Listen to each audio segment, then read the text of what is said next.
నమస్తే MTV burning show స్వాగతం. నేను మాణిక్యరావు. ఆంధ్రప్రదేశ్ రాష్ట్ర రాజకీయాల్లో 24 సార్వత్రిక ఎన్నికల ప్రక్రియ ముగిసిన తర్వాత దాదాపుగా 15 నెలలు అవుతుంది కూటమి పాలన అధికారంలోకి వచ్చి.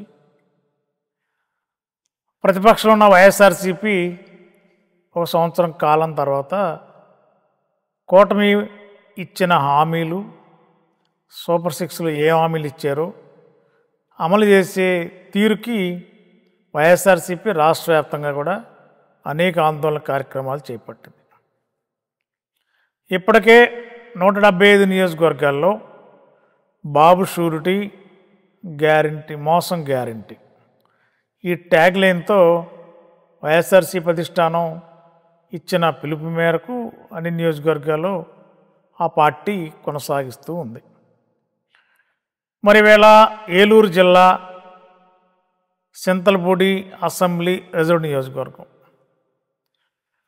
మరి ఈ రిజర్వ్ నియోజకవర్గానికి కొన్ని సంవత్సరాలుగా ఎస్సీ సామాజిక వర్గానికి చెందిన వివిధ పార్టీల అభ్యర్థులు ప్రాతినిధ్యం వహిస్తున్నారు, పోటీలో ఉంటున్నారు.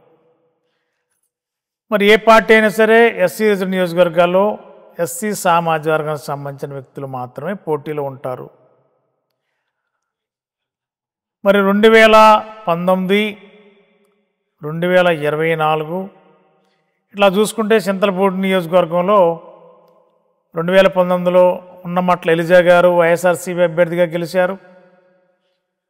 2024లో మరి ఖమ్మం విజయరాజు గారు రవాణా శాఖలో దాదాపుగా 30 ఏళ్ల పాటు రవాణా శాఖలో వివిధ కేడర్లలో పనిచేసి జిల్లాలోనే కాదు రాష్ట్ర స్థాయిలో రవాణా శాఖ రంగానికి, రాష్ట్రానికి అధ్యక్షులుగా, యూనియన్ బాధ్యతలు, అటు బ్రేక్ ఇన్స్పెక్టర్గా, అదేవిధంగా ఆర్టీఓ స్థాయికి, ఇన్ఛార్జి ఆర్టీఓ స్థాయికి కూడా బాధ్యతలు నిర్వర్తించి రాజకీయాల పట్ల ఉన్న మక్కువ చింతలపూడి నియోజకవర్గ పరిధిలోని సొంత మండలం కామరపుకోట మండలం. గవర్నమెంట్లో 30 ఏళ్ల పాటు ప్రజాసేవ చేశాం. రాజకీయంగా కూడా ఇంకా ప్రజలకి దగ్గరయ్యి ఒక్కసారైనా ఎమ్మెల్యే అయ్యి అనేక సామాజిక వర్గాలతో పాటు అట్టడుగు బలహీన వర్గాల ప్రజానికానికి ఒక్కసారైనా సేవలు అందించాలని ఒక మంచి దృక్పథంతోనే మరి ఖమ్మం విజయరాజు గారు 2024 సార్వత్రిక ఎన్నికల్లో చింతలపూడి ఎస్సీ నియోజకవర్గం నుండి వైసీపీ అభ్యర్థిగా పోటీలో ఉన్నారు. రాజకీయాల్లో ఓటమి గెలుపులు సహజం. కొన్నిసార్లు ఒక పార్టీకి ఒక రకమైన గాలి వీస్తుంది. 24లో 3 పార్టీలు కలిసాయి కాబట్టి ఆ ప్రభావంతో రాష్ట్ర వ్యాప్తంగా దాదాపుగా ఒక్క 11 సీట్లకు మాత్రమే వైఎస్ఆర్సీపీ పరిమితమైంది. రాజకీయాల్లో ఉద్దండులు లాంటి సీనియర్ నాయకులు, వైఎస్ఆర్సీపీలో నాయకులు కూడా ఓటమి పాలయ్యారు. సహజంగా రాజకీయాల్లో సహజం అవన్నీ కూడా.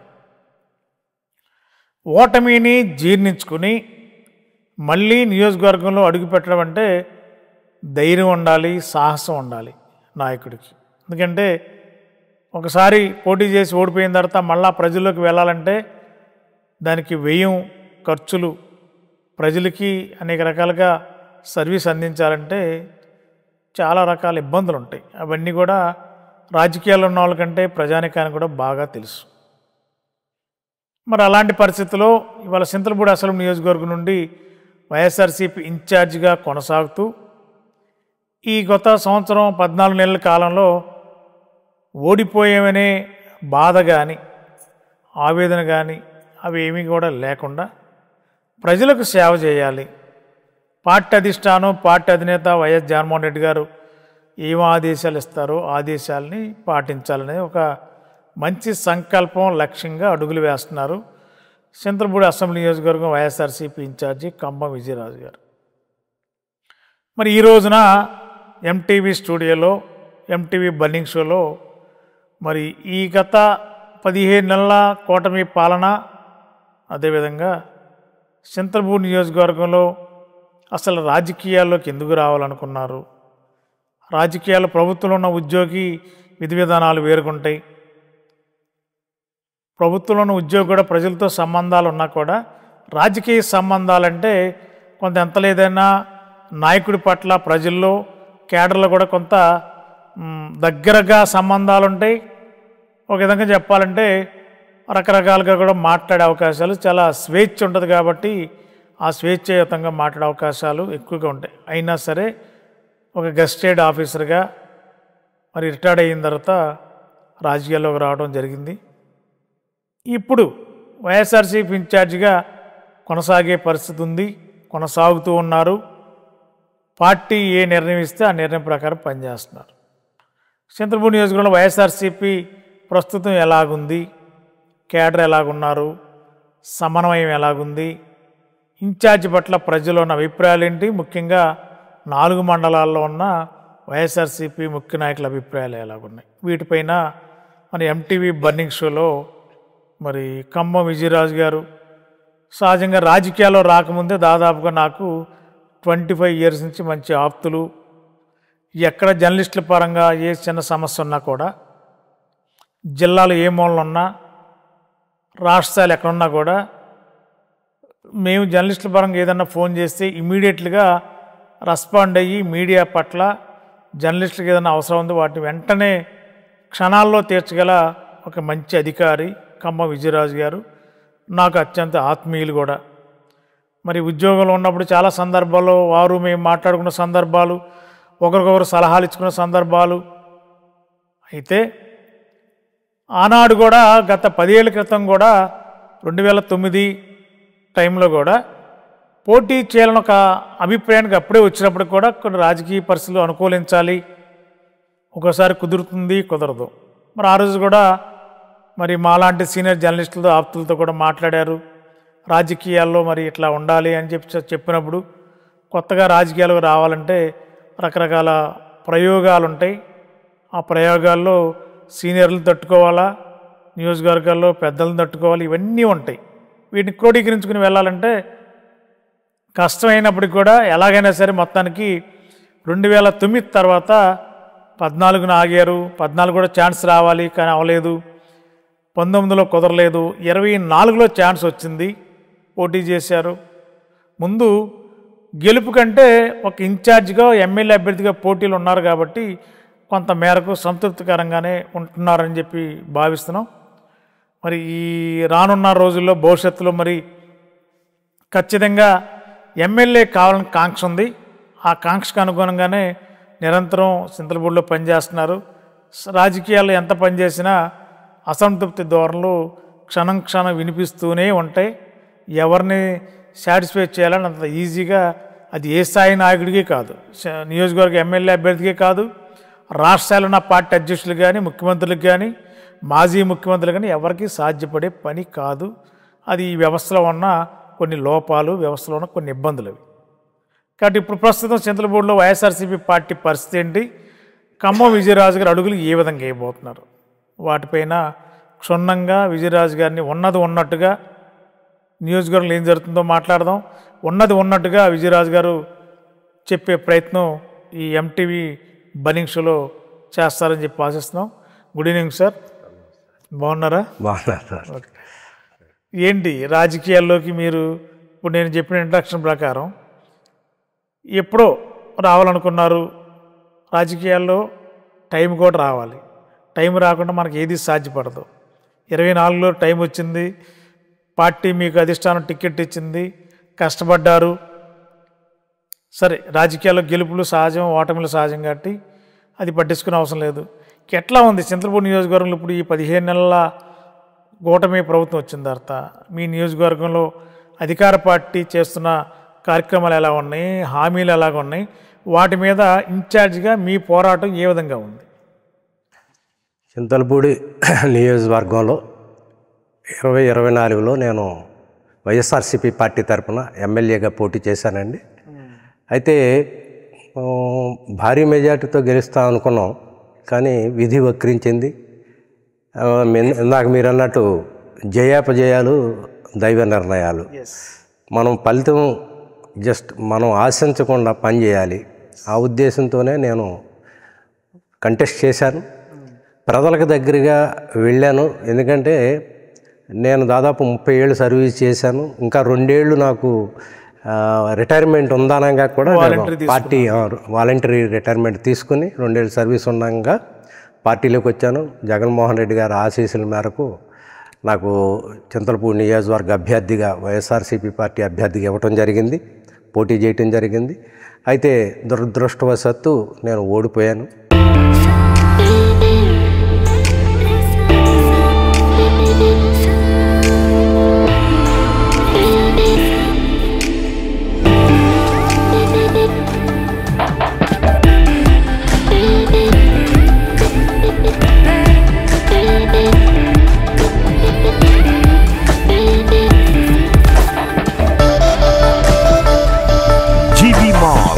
ఆర్ఆర్పేట్ ఏలూరు. అయితే ఓటమికి పరాజయానికి లొంగిపోయి కుంగిపోతే నాయకుడి లక్షణం కాదు. కాబట్టి నాయకుడు అనేది ఎలా ఉండాలంటే నాయకుడికి కొన్ని క్వాలిటీస్ ఉండాలి. ఆ క్వాలిటీస్ ఏంటంటే పరాజయం నుంచి పుంజుకుని తిరిగి నాయకుడిగా జయం వైపు అడుగులేసి విజయం సాధించే వరకు పోరాటమే నాయకుడి లక్షణం. ఆ లక్షణాన్ని ఆ క్వాలిటీస్ని నేను అలవాటు చేసుకున్నాను. ఆ క్వాలిటీస్ నాకు స్వతహాగా ఉన్నాయి. ఎందుకంటే నేను ఒక స్పోర్ట్స్ మ్యాన్ని. ఈరోజు షటిల్కి వెళ్ళి ఆడితే 2 గేములు నేను గెలవచ్చు, లేదా 2 గేములు ఇంకొకరికి గెలవచ్చు. మళ్ళీ రేపు నేను గెలుస్తాను, ఆ ధీమాతోనే మళ్ళీ రేపు ఆటకి వెళ్తాను. ఇట్లాగ నేను ఒక స్పోర్ట్స్ మ్యాన్ కాబట్టి గెలుపు ఓటములను కూడా సమానంగా తీసుకోగలను. కాబట్టి ఓడిపోయినంత మాత్రాన బాధ కాదు, గెలిచినంత మాత్రాన ఆనందము కాదనే పాలసీ నాది. సరే, చింతలపూడి నియోజకవర్గంలో గెలుస్తాము అని ఏ సర్వే చూసినా జిల్లాలో ఒక్క స్థానం గెలుస్తుంది అనుకుంటే అది చింతలపూడి గెలుస్తుంది అన్నారు. జిల్లాలో 2 గెలిస్తే ఉంటే దాంట్లో చింతలపూడి ఉంటుంది అన్నారు. అట్లా ఏ సర్వే చూసినా చింతలపూడి గెలుస్తుందనే సర్వేలు చెప్పడం నేను చూశాను. అలాగే స్టార్టింగ్లో కూడా నేను అక్కడ కౌంటింగ్ రోజు నేను అక్కడ ఉన్నాను. కౌంటింగ్ రోజు ఉన్నప్పుడు రిజల్ట్స్ వస్తున్నాయి, చూస్తున్నాను. ఫస్ట్ 2-3 రౌండ్ల వరకు రిజల్ట్స్ బాగున్నాయి. ఆ తర్వాత టీడీపీ ఆధిక్యత పుంజుకుంది. టీడీపీ నా కళ్ళ ముందే టీడీపీ గెలిచింది. అయినా నేను చక్కగా నా అపోజిట్ లీడరు సొంగారు రోషన్ కుమార్ని అభినందనలు తెలియజేసి కంగ్రాచులేషన్స్ చెప్పి ఆల్ ది బెస్ట్ బ్రదర్ అని చెప్పాను. ఆ తర్వాత తిరిగి మేము ప్రతిపక్షంలో కూర్చోవాల్సి వచ్చింది. ఇలా జరిగిన ఒక 10 రోజులకే జగన్మోహన్ రెడ్డి గారి నుంచి పిలుపు రావటం, మేము వెళ్ళటం జరిగింది. ఆయన కూడా చాలా పరాజయానికి చాలా బాధపడి ఉన్నాడు. అప్పటికే 10 డేసే ఇలా ఈ రిజల్ట్ అసలు ఊహించలేదు. ఎందుకు ఇలా జరిగిందో అర్థం కావట్లేదు. అసలు మనం రాజకీయాల్లో ఉండాలా వద్దా అనిపించింది నాకే. కానీ ఇన్ని కోట్ల మంది ప్రజలు మనతో ఉన్నారు, నన్ను నమ్ముకుని ఉన్నారు, మనకు ఓటేశారు. ఆ ప్రజల కోసమైనా మనం ఉండాలి. కాబట్టి మనం ప్రతిపక్ష పార్టీలో ఉన్నాం. ప్రజెంట్ మనం జాగ్రత్తగా మీరు ఇన్ఛార్జీలుగా ఉండండి, జాగ్రత్తగా పార్టీ కోసం పనిచేయండి అని ఓడిపోయిన 10 రోజులకే జగన్మోహన్ రెడ్డి గారు మాకు దిశానిర్దేశం చేశారు. మన కోసం ఎవరైతే ఓట్లేసి మన కోసం ఎవరైతే పాటుపడ్డారో నాయకులు, కార్యకర్తలు, ప్రజలు మనల్ని ఆదరించారు. చాలా 40% మనకు ఓట్లు వచ్చినాయి ఈ రాష్ట్రంలో. కోట్లాది మంది మనతో ఉన్నారు. కాబట్టి మనం ప్రజల కోసం అధికారంలో ఉన్నా ప్రతిపక్షంలో ఉన్నా ప్రజాక్షేత్రంలో ప్రజల కోసం మనం పోరాడాలి అని జగన్మోహన్ రెడ్డి గారు మాకు చెప్పడం జరిగింది. దాంతోనే మేము అప్పటి నుంచి కూడా జగన్మోహన్ రెడ్డి గారు ఏదైతే మాకు దిశానిర్దేశం చేశారో ఆ మార్గంలో మేము ప్రయాణం చేస్తూ ప్రజల పక్షాన పోరాడుతూ ప్రతిపక్షంలో మేము మా నాయకుడు ఆయన ఇదిగో ఇలా పోరాటం చేయాలి అంటే అలా పోరాటం చేస్తూ ప్రజల మధ్య ఉంటూ పార్టీని బలోపేతం చేస్తూ ఉన్నాం. ఈ క్రమంలోనే నాకు చింతలపూడి నియోజకవర్గంలో 4 మండలాలు. ఆ 4 మండలాల్లో ఆయన ఏం చెప్పారంటే కమిటీలు వేయమన్నారు. ఎందుకంటే ఎక్కడికక్కడ 4 మండలాల్లో కమిటీలు వేయాలి. కమిటీలు వేసే దాంట్లో భాగంగా మండల అధ్యక్షులు, పార్టీ మండల అధ్యక్షులు కీలకమైన ఇది. అలా 4 మండలాల్లోనూ కీలకమైన అధ్యక్షులు నియమించడం జరిగింది.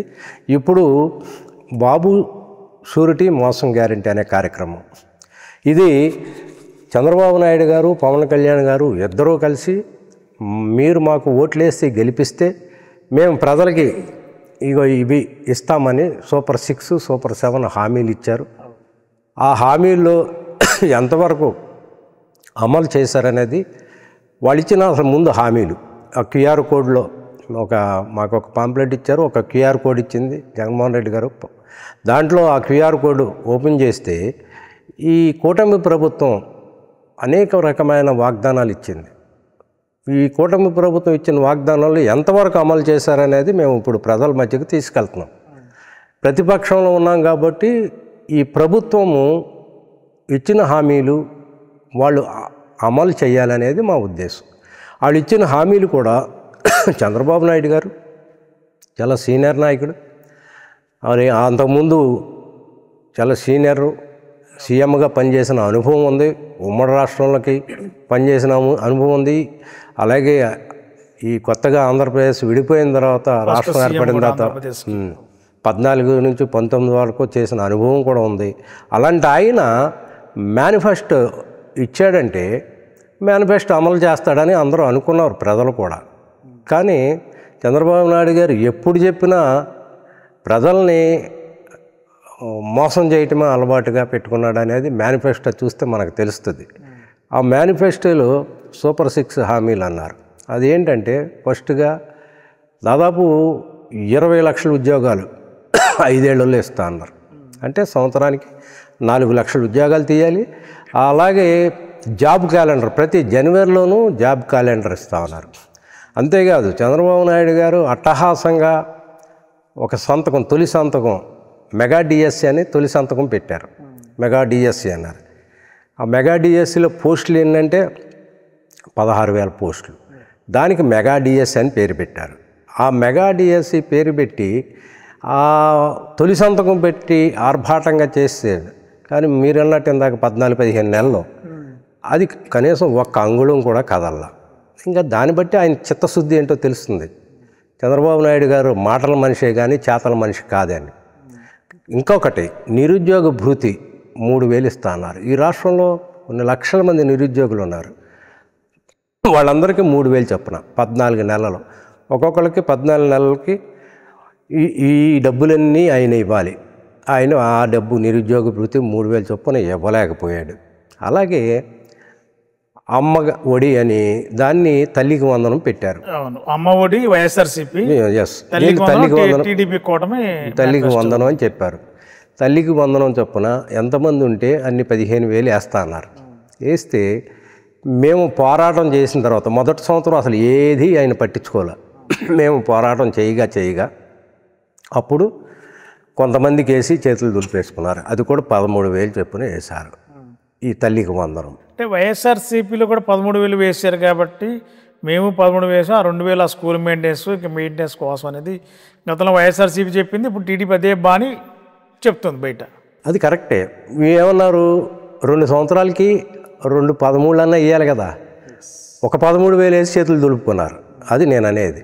ఇంకా అన్నిటికన్నా ఇంకో ముఖ్య విషయం ఏంటంటే, మేము రైతు భరోసాగా రైతులకు 13,500 సంవత్సరానికి ఇచ్చాం మా ప్రభుత్వం.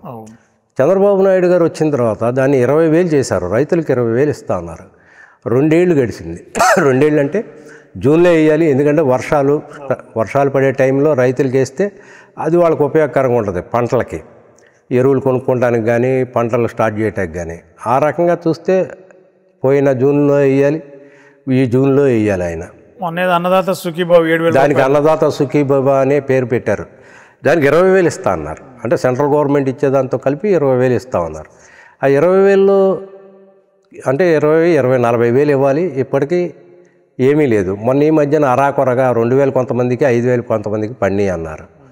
ఈ రైతులు ఇలా మోసం చేయటం ఏంటి? అంతేకాదు గిట్టుబాటు ధర ఇవ్వటంలో ఫెయిల్ అయిపోయారు. మా ప్రభుత్వంలో పొగాకు కానీ, మిర్చికి కానీ, అలాగే పామాయిల్కి కానీ, ఇట్లా అందరు రైతులు చాలా బాగున్నారు. గిట్టుబాటు ధర బాగుంది. రైతులకైతే ధాన్యం విషయంలో గిట్టుబాటు ధర కల్పించడం కానీ, వెంటనే డబ్బులు ఇవ్వటం కానీ మా ప్రభుత్వం చేస్తారు. ఇప్పటికీ కూడా రైతులకి ధాన్యం డబ్బులు ఇవ్వక చాలామంది అల్లాడుతున్నారు. అంతేకాదు ఈ ధాన్యం తోలిన ఈ కాంట్రాక్ట్ ట్రాన్స్పోర్ట్ వాళ్ళకు కూడా డబ్బులు ఇవ్వలేదు. ఇది నగ్న సత్యం. రైతులను గాలి కొదిలేశారు, గిట్టుబాటు ధర లేదు, గిట్టుబాటు ధర గురించి పట్టించుకోలేదు. జగన్మోహన్ రెడ్డి గారు పొదిలెళ్ళి పొగాకు గురించి పోరాడేదాకా దాని గురించి పట్టించుకోలేదు. అలాగే మామిడి రైతుల గురించి చిత్తూరు వెళ్ళేదాకా దాని గురించి పట్టించుకోవట్లేదు. ఇట్లా ప్రతిపక్షం పోరాటం చేస్తేనే కానీ ప్రభుత్వం పట్టించుకోని పరిస్థితుల్లో ఇవాళ ప్రజాపాలన సారిపోతుంది. వీళ్ళు ప్రజల పాలన గాలి కొదిలేశారు. ఎంతసేపు రెడ్ బుక్ రాజ్యాంగం. ఎందుకంటే వీళ్ళు పరిపాలనలో సుపరిపాలన అంటున్నారు కానీ పరిపాలనే సరిగ్గా లేదు. ఇది మర్చిపోయి ప్రజలు ఎక్కడ ఆందోళనకు దిగుతారో అని ఏం చేస్తున్నారంటే డైవర్షన్ పాలిటిక్స్ చేస్తున్నారు కూటమి ప్రభుత్వం. వాళ్ళు ఇచ్చిన వాగ్దానాలు సూపర్ 6 అమలు చేయట్లేదు. సూపర్ 6లో అమలు చేయట్లేదంటే ముఖ్యంగా ఆడబిడ్డ నిధి. ఆడబిడ్డ నిధి ప్రతి మహిళకు 19 సంవత్సరాలు దాటిన ప్రతి మహిళకు నెలకు 1500 ఇస్తా అన్నారు. ఆడబిడ్డ నిధి ఏది? పాపం ఎంతోమంది ఆశగా ఆడబిడ్డలు ఎదురు చూస్తున్నారు. మా ఆడబిడ్డ నిధి ఇస్తా అన్నారు చంద్రబాబు నాయుడు గారు, పవన్ కళ్యాణ్ గారు. పైగా ఇద్దరూ కలిపి వాగ్దానం చేశారు, ఇద్దరూ కలిపి హామీ పత్రాల మీద సంతకాలు చేశారు. ఇద్దరూ కలిసి కూడా కొన్ని బాండ్లు ఇచ్చారు. కొన్ని చోట్ల పల్లెటూరులో బాండ్లు ఇచ్చేసేసి మేము డెఫినెట్గా మేము అధికారంలోకి వస్తే ఈ పనులు చేస్తామన్నారు. ఆడబిడ్డ నిధి ఒక మంత్రి గారు అంటారు ఆడబిడ్డ నిధి ఇవ్వాలంటే ఈ రాష్ట్రాన్ని అమ్మేయాలంటారు. మరి అటువంటిప్పుడు ఎందుకు మీరు వాగ్దానాలు చేయాలి? అలాగే కానీ అంటే మీరు ఆచరణ చేయలేనప్పుడు ఆ వాగ్దానాలు మీరు ఎందుకు చేయాలి అని అడుగుతున్నాం. గత 20 సంవత్సరాలుగా దంత సమస్యలతో పాటు దవడ మరియు ముఖ సంబంధ సమస్యలకు చక్కని చికిత్సలు అందిస్తున్న శ్రీ రామకృష్ణ దంత వైద్యశాల, నరసింహారావుపేట, ఏలూరు. ఎమర్జెన్సీస్ లో వాడే ఆక్సిజన్ కాన్సంట్రేటర్లతో పాటు air purify, UV light steriliser, ULV fogger వంటి పరికరాల ద్వారా పరిశుభ్రమైన వాతావరణంలో చికిత్స అందించబడుచున్నది. ఆర్వీజీ ద్వారా అతి తక్కువ రేడియేషన్ ఉపయోగించి దంత వ్యాధి నిర్ధారణ మరియు రూట్ కెనాల్ వైద్యం చేయబడుచున్నది. డెంటల్ లేజర్ ద్వారా కుట్లు లేకుండా సర్జరీలు, ఇంప్లాంట్స్ కిట్స్ ద్వారా పళ్ళు లేని వారికి ఫిక్స్డ్ దంతాలు, రూట్ కెనాల్ చికిత్సలకు ఎండో మోటార్ వంటి ఆధునిక పరికరాలు కలిగిన నమ్మకమైన డెంటల్ క్లినిక్. అత్యంత ప్రామాణికమైన ఆటోక్లావింగ్ పద్ధతిలో శుభ్రపరిచిన ఇన్స్ట్రుమెంట్స్ వాడడం మా ప్రత్యేకత. దంత సమస్యలకు చికిత్సతో పాటు విరిగిన దవడ మరియు ముఖ ఎముకలకు చికిత్స, ఎత్తు మరియు వంకర దవడలకు కాస్మెటిక్ సర్జరీ, యాక్సిలోఫేషియల్ వంటి చికిత్సలకు చిరునామా శ్రీ రామకృష్ణ దంత వైద్యశాల, వేములపల్లి రెసిడెన్సీ అపార్ట్మెంట్, నరసింహారావుపేట, ఏలూరు.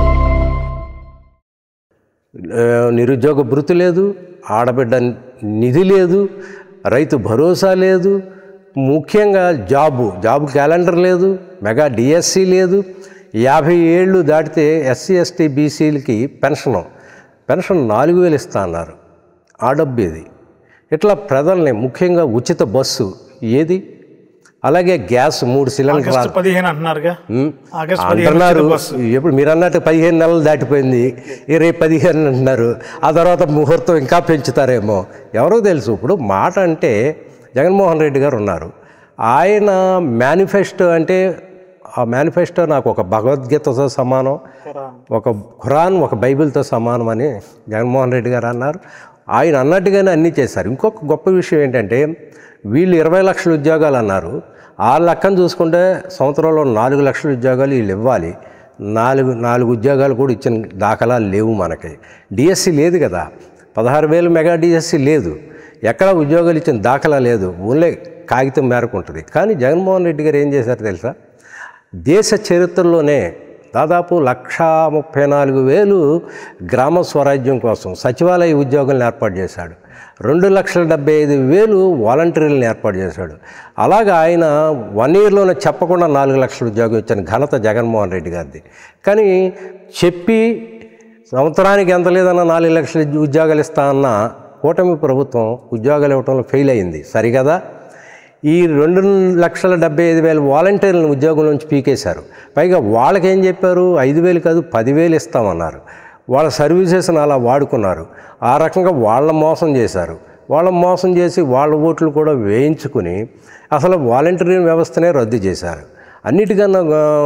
అన్నిటికన్నా దురదృష్టకరమైన విషయం ఏంటంటే ఈ వ్యాన్లో ఇంటింటికి రేషన్ సరఫరా చేసే సిస్టమ్ జగన్మోహన్ రెడ్డి గారు పెడితే ఆ వ్యాన్లు ఉన్నాయి. దానికి దాదాపు 18,000 మంది దానికి స్టాఫ్ ఉన్నారు.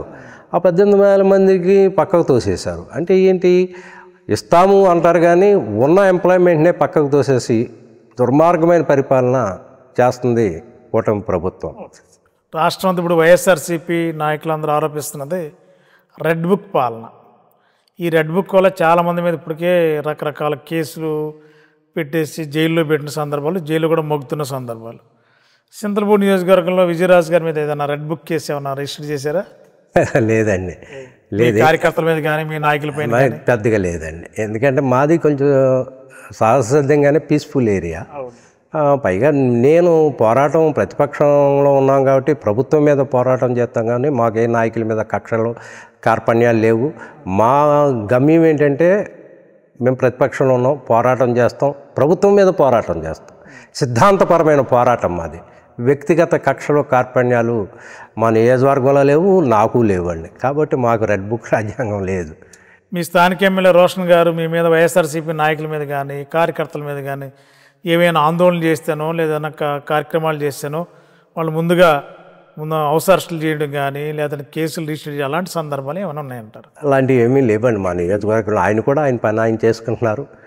మేము కూడా మా ప్రయత్నం ప్రభుత్వాన్ని ప్రశ్నించే పనిలో మేమున్నాం అంతే తప్ప ఆయన మా మీద ఏమి కక్షపూరితంగా లేరు. చాలా ఆయన పరిపాలన ఆయన సక్రమంగా ఎమ్మెల్యేగా ఆయన పని ఆయన చేసుకుంటున్నారు కాబట్టి చింతలపూడి నియోజకవర్గం పీస్ఫుల్గానే ఉందండి. ఓకే సార్, ఒక పాయింట్ స్టేట్ వైడ్ పాయింట్లోకి వెళ్దాం. ఈ విజయరాజు గారు చింతలపూడి నియోజకవర్గంలో ఒకళ్ళిద్దరు నాయకుల చేతిలో కీలుబొమ్మలాగా ఉన్నారు కాబట్టి వాళ్ళు ఏది చెప్తే అదే చేస్తారు. మీరు అన్నట్టు 4 మండలాల కమిటీలు కూడా వాళ్ళు పలానా పేర్లు చూస్తే విజయరాజు గారు అక్కడ ఫామ్ మీద సంతకం పెట్టి పార్టీ అధిష్టానానికి పంపించారు అనేది కూడా ఒక రోమరు ప్రచారం ఆల్రెడీ పార్టీ నుండి చింతలపూడి నియోజకవర్గం నుంచి వినిపిస్తుంది. దాని మీద మీ అభిప్రాయం? అంటే నేను పెద్దల మాట వింటాను, ఎందుకంటే పార్టీలో సీనియర్లు ఉన్నారు, మా పార్టీలో వాళ్ళు అనుభవజ్ఞులు ఉన్నారు. నేను కొత్తగా వచ్చాను రాజకీయంలో కాబట్టి పెద్దలందరినీ కలుపుకుని వాళ్ళ మాట వింటాను. కాకపోతే ఏంటంటే అక్కడ నేను స్థానికుడిని. అక్కడ నేను నా సొంత నియోజకవర్గం, సొంత మండలం, సొంత నియోజకవర్గం, నేను స్థానికుడిని కాబట్టి పైగా నేను 2009 నుంచి ఒక ప్రయత్నం చేస్తూనే వచ్చాను. రాజకీయంగా ఏం జరుగుతుంది ఏంటి అనేది నాకు ఒక అవగాహన ఉంది. అంటే ప్రత్యక్ష రాజకీయాల్లో లేకపోయినా నేను గమనిస్తూ ఉన్నాను కాబట్టి నేను ఎలక్షన్ క్యాంపెయిన్ చేశాను, ఎలక్షన్లో పోటీ చేశాను, ఓడిపోయినా నేను మళ్ళీ తిరిగి ప్రజల్లోనే ఉన్నాను. కాబట్టి అక్కడ నాయకత్వ మార్పు అంటే మండల పార్టీ ప్రెసిడెంట్లు ఎవరిని పెడితే పార్టీ ముందుకెళ్తుంది అనే ఉద్దేశంతో నేను కొంత స్టడీ చేశాను. ఆ స్టడీ చేసినప్పుడు నా పైన ఉంటారు, నాకన్నా సీనియర్లు ఉన్నారు, వాళ్ళని కూడా కలుపుకెళ్ళాలి కాబట్టి వాళ్ళతో కూడా ఆలోచించాను. వాళ్ళతో కూడా ఆలోచించి వాళ్ళ ఆలోచన మేరకు నేను కూడా ఆలోచించి వాళ్ళు చెప్పిందే కాకుండా నేను కూడా ప్రత్యక్షంగా చూసిన దాన్ని బట్టి వీళ్ళైతే మంచి నాయకులు, వీళ్ళని పెట్టడం వల్ల పార్టీ ముందుకెళ్తుందనే ఉద్దేశంతో వాళ్ళు చెప్పినా కొన్ని నేను అలా కాదండి ఇలా చేద్దామని వాళ్ళకి కూడా సర్ది చెప్పి నా ముద్ర అంటూ నేను మండల పార్టీ ప్రెసిడెంట్లు వేసుకోవడంలో నా ముద్ర అంటూ నేను వేసుకున్నానండి. విజయరాజు గారి ముద్ర పడింది. అయితే జట్టి గురునాథరావు గారు ఏది చెప్తే చేయడం తప్ప విజయరాజు గారు ఇంకొక అడుగు ముందుకేసి మీతో నాకు పని లేదు, నా ప్రజలతోని పని, మిమ్మల్ని పట్టించుకోవాల్సిన అవసరం లేదని కూడా మీ పార్టీలో కొంతమంది నాయకులు విస్తృత స్థాయిలో ప్రచారం చేశారు. అసెంబ్లీ ఎన్నికలప్పుడు చేశారు, ఇప్పుడు కూడా కొనసాగిస్తూనే ఉన్నారు. జట్టి గురునాథం గారు చాలా మంచి నాయకుడు అండి. యాక్చువల్గా ఆయన ఎప్పుడో రావాలి, 2024లోనే మన పార్టీలోకి ఎలక్షన్ ముందు వచ్చారు. కానీ పట్టున్న నాయకుడు. నేను అక్కడ 2007లో నేను మోటార్ వెహికల్ ఇన్స్పెక్టర్గా అక్కడ పనిచేశాను 7 నుంచి 9 వరకు. నాకు అక్కడ నాయకులు వాళ్ళందరితో నాకు పరిచయాలు ఉన్నాయి. అంటే జట్టి గురునాథం గారు మంచి నాయకుడే. ఆయన్ని సలహాలు సూచనలు తీసుకోవటం తప్పు కాదని నేను భావిస్తాను. అలానే వేరే కొన్ని ఇంకా 2-3 మంచి సీనియర్ నాయకులు ఉన్నారు, వాళ్ళని కూడా నేను కలుపుకొని జానకి రెడ్డి గారు ఈ డిఫరెంట్ లీడర్స్ కొంత విజయరాజు గారి మీద సహజంగా ఏంటంటే ఎస్సీ రిజర్వ్ నియోజకవర్గాల్లో మీ మీద కాదు 14లో కానీ 19లో కానీ అంతకుముందు 2009లో కానీ 2004లో కానీ ఉన్న ఎమ్మెల్యేలు మేము కూడా ఒక సీనియర్ జర్నలిస్ట్గా ఎప్పటి నుంచి అబ్జర్వ్ చేస్తున్నాం ఆ కాన్స్టిట్యున్సీలని కూడా. ఎంత లేదన్నా కూడా ఎస్సీ రిజర్వ్ నియోజకవర్గం అనగానే కొంత నియోజకవర్గాల్లో ఆధిపత్య పోరైతే ఎప్పటి నుంచో కొనసాగుతుంది.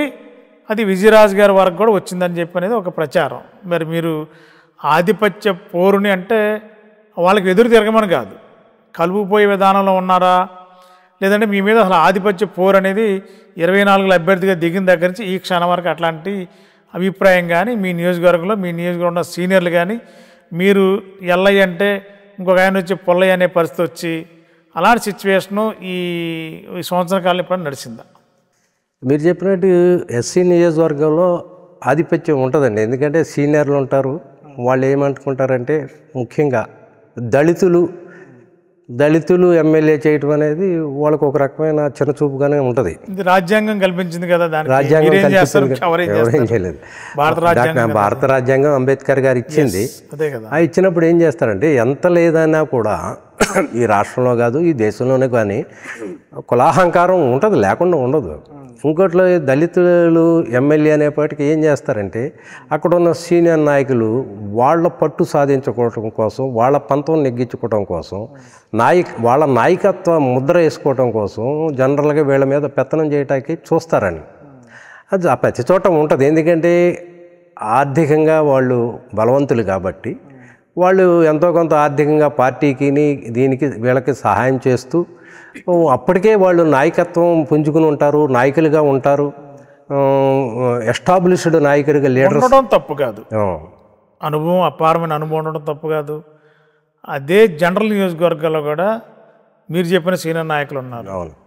మరి ఆ సీనియర్ నాయకులు అదే నియోజకవర్గాలు ఎందుకు ఈ పోరు కొనసాగించాలి? ఒక్క ఎస్సీ రిజర్వ్ నియోజకవర్గంలోనే మీలాంటి వాళ్ళు అందరిపైన ఎందుకు కొనసాగే పరిస్థితి అంటే రాజ్యాంగం కల్పించిన హక్కు ప్రకారం మీకు పోటీ చేయడానికి మీ పార్టీ ఇచ్చింది, టీడీపీకి ఇంకొకరికి ఆ పార్టీ టికెట్ ఇచ్చింది, జనసేనకి ఇంకొకరికి టికెట్ ఇచ్చింది. ఇట్లా చేసినప్పుడు మరి 2009లో ఒక విధమైన ఆధిపత్య పోరు కాంగ్రెస్లో ఉన్నప్పుడు, 2014లో పీతల సుజాత గారు మంత్రిగా ఉన్నప్పుడు అప్పుడున్న ఏలూరు ఎంపీ గారు మాగన్ బాబు గారు అనేది, తర్వాత 2019లో ఉన్నమాటలు ఎలిజే గారంటే కోటగిరి శ్రీధర్ గారికి ఆయన ప్రజెంట్ అప్పుడు ఎంపీ, ఆయన ఎమ్మెల్యే, వాళ్ళిద్దరి మధ్య ఈ టైపు పోరు కూడా నడిచింది.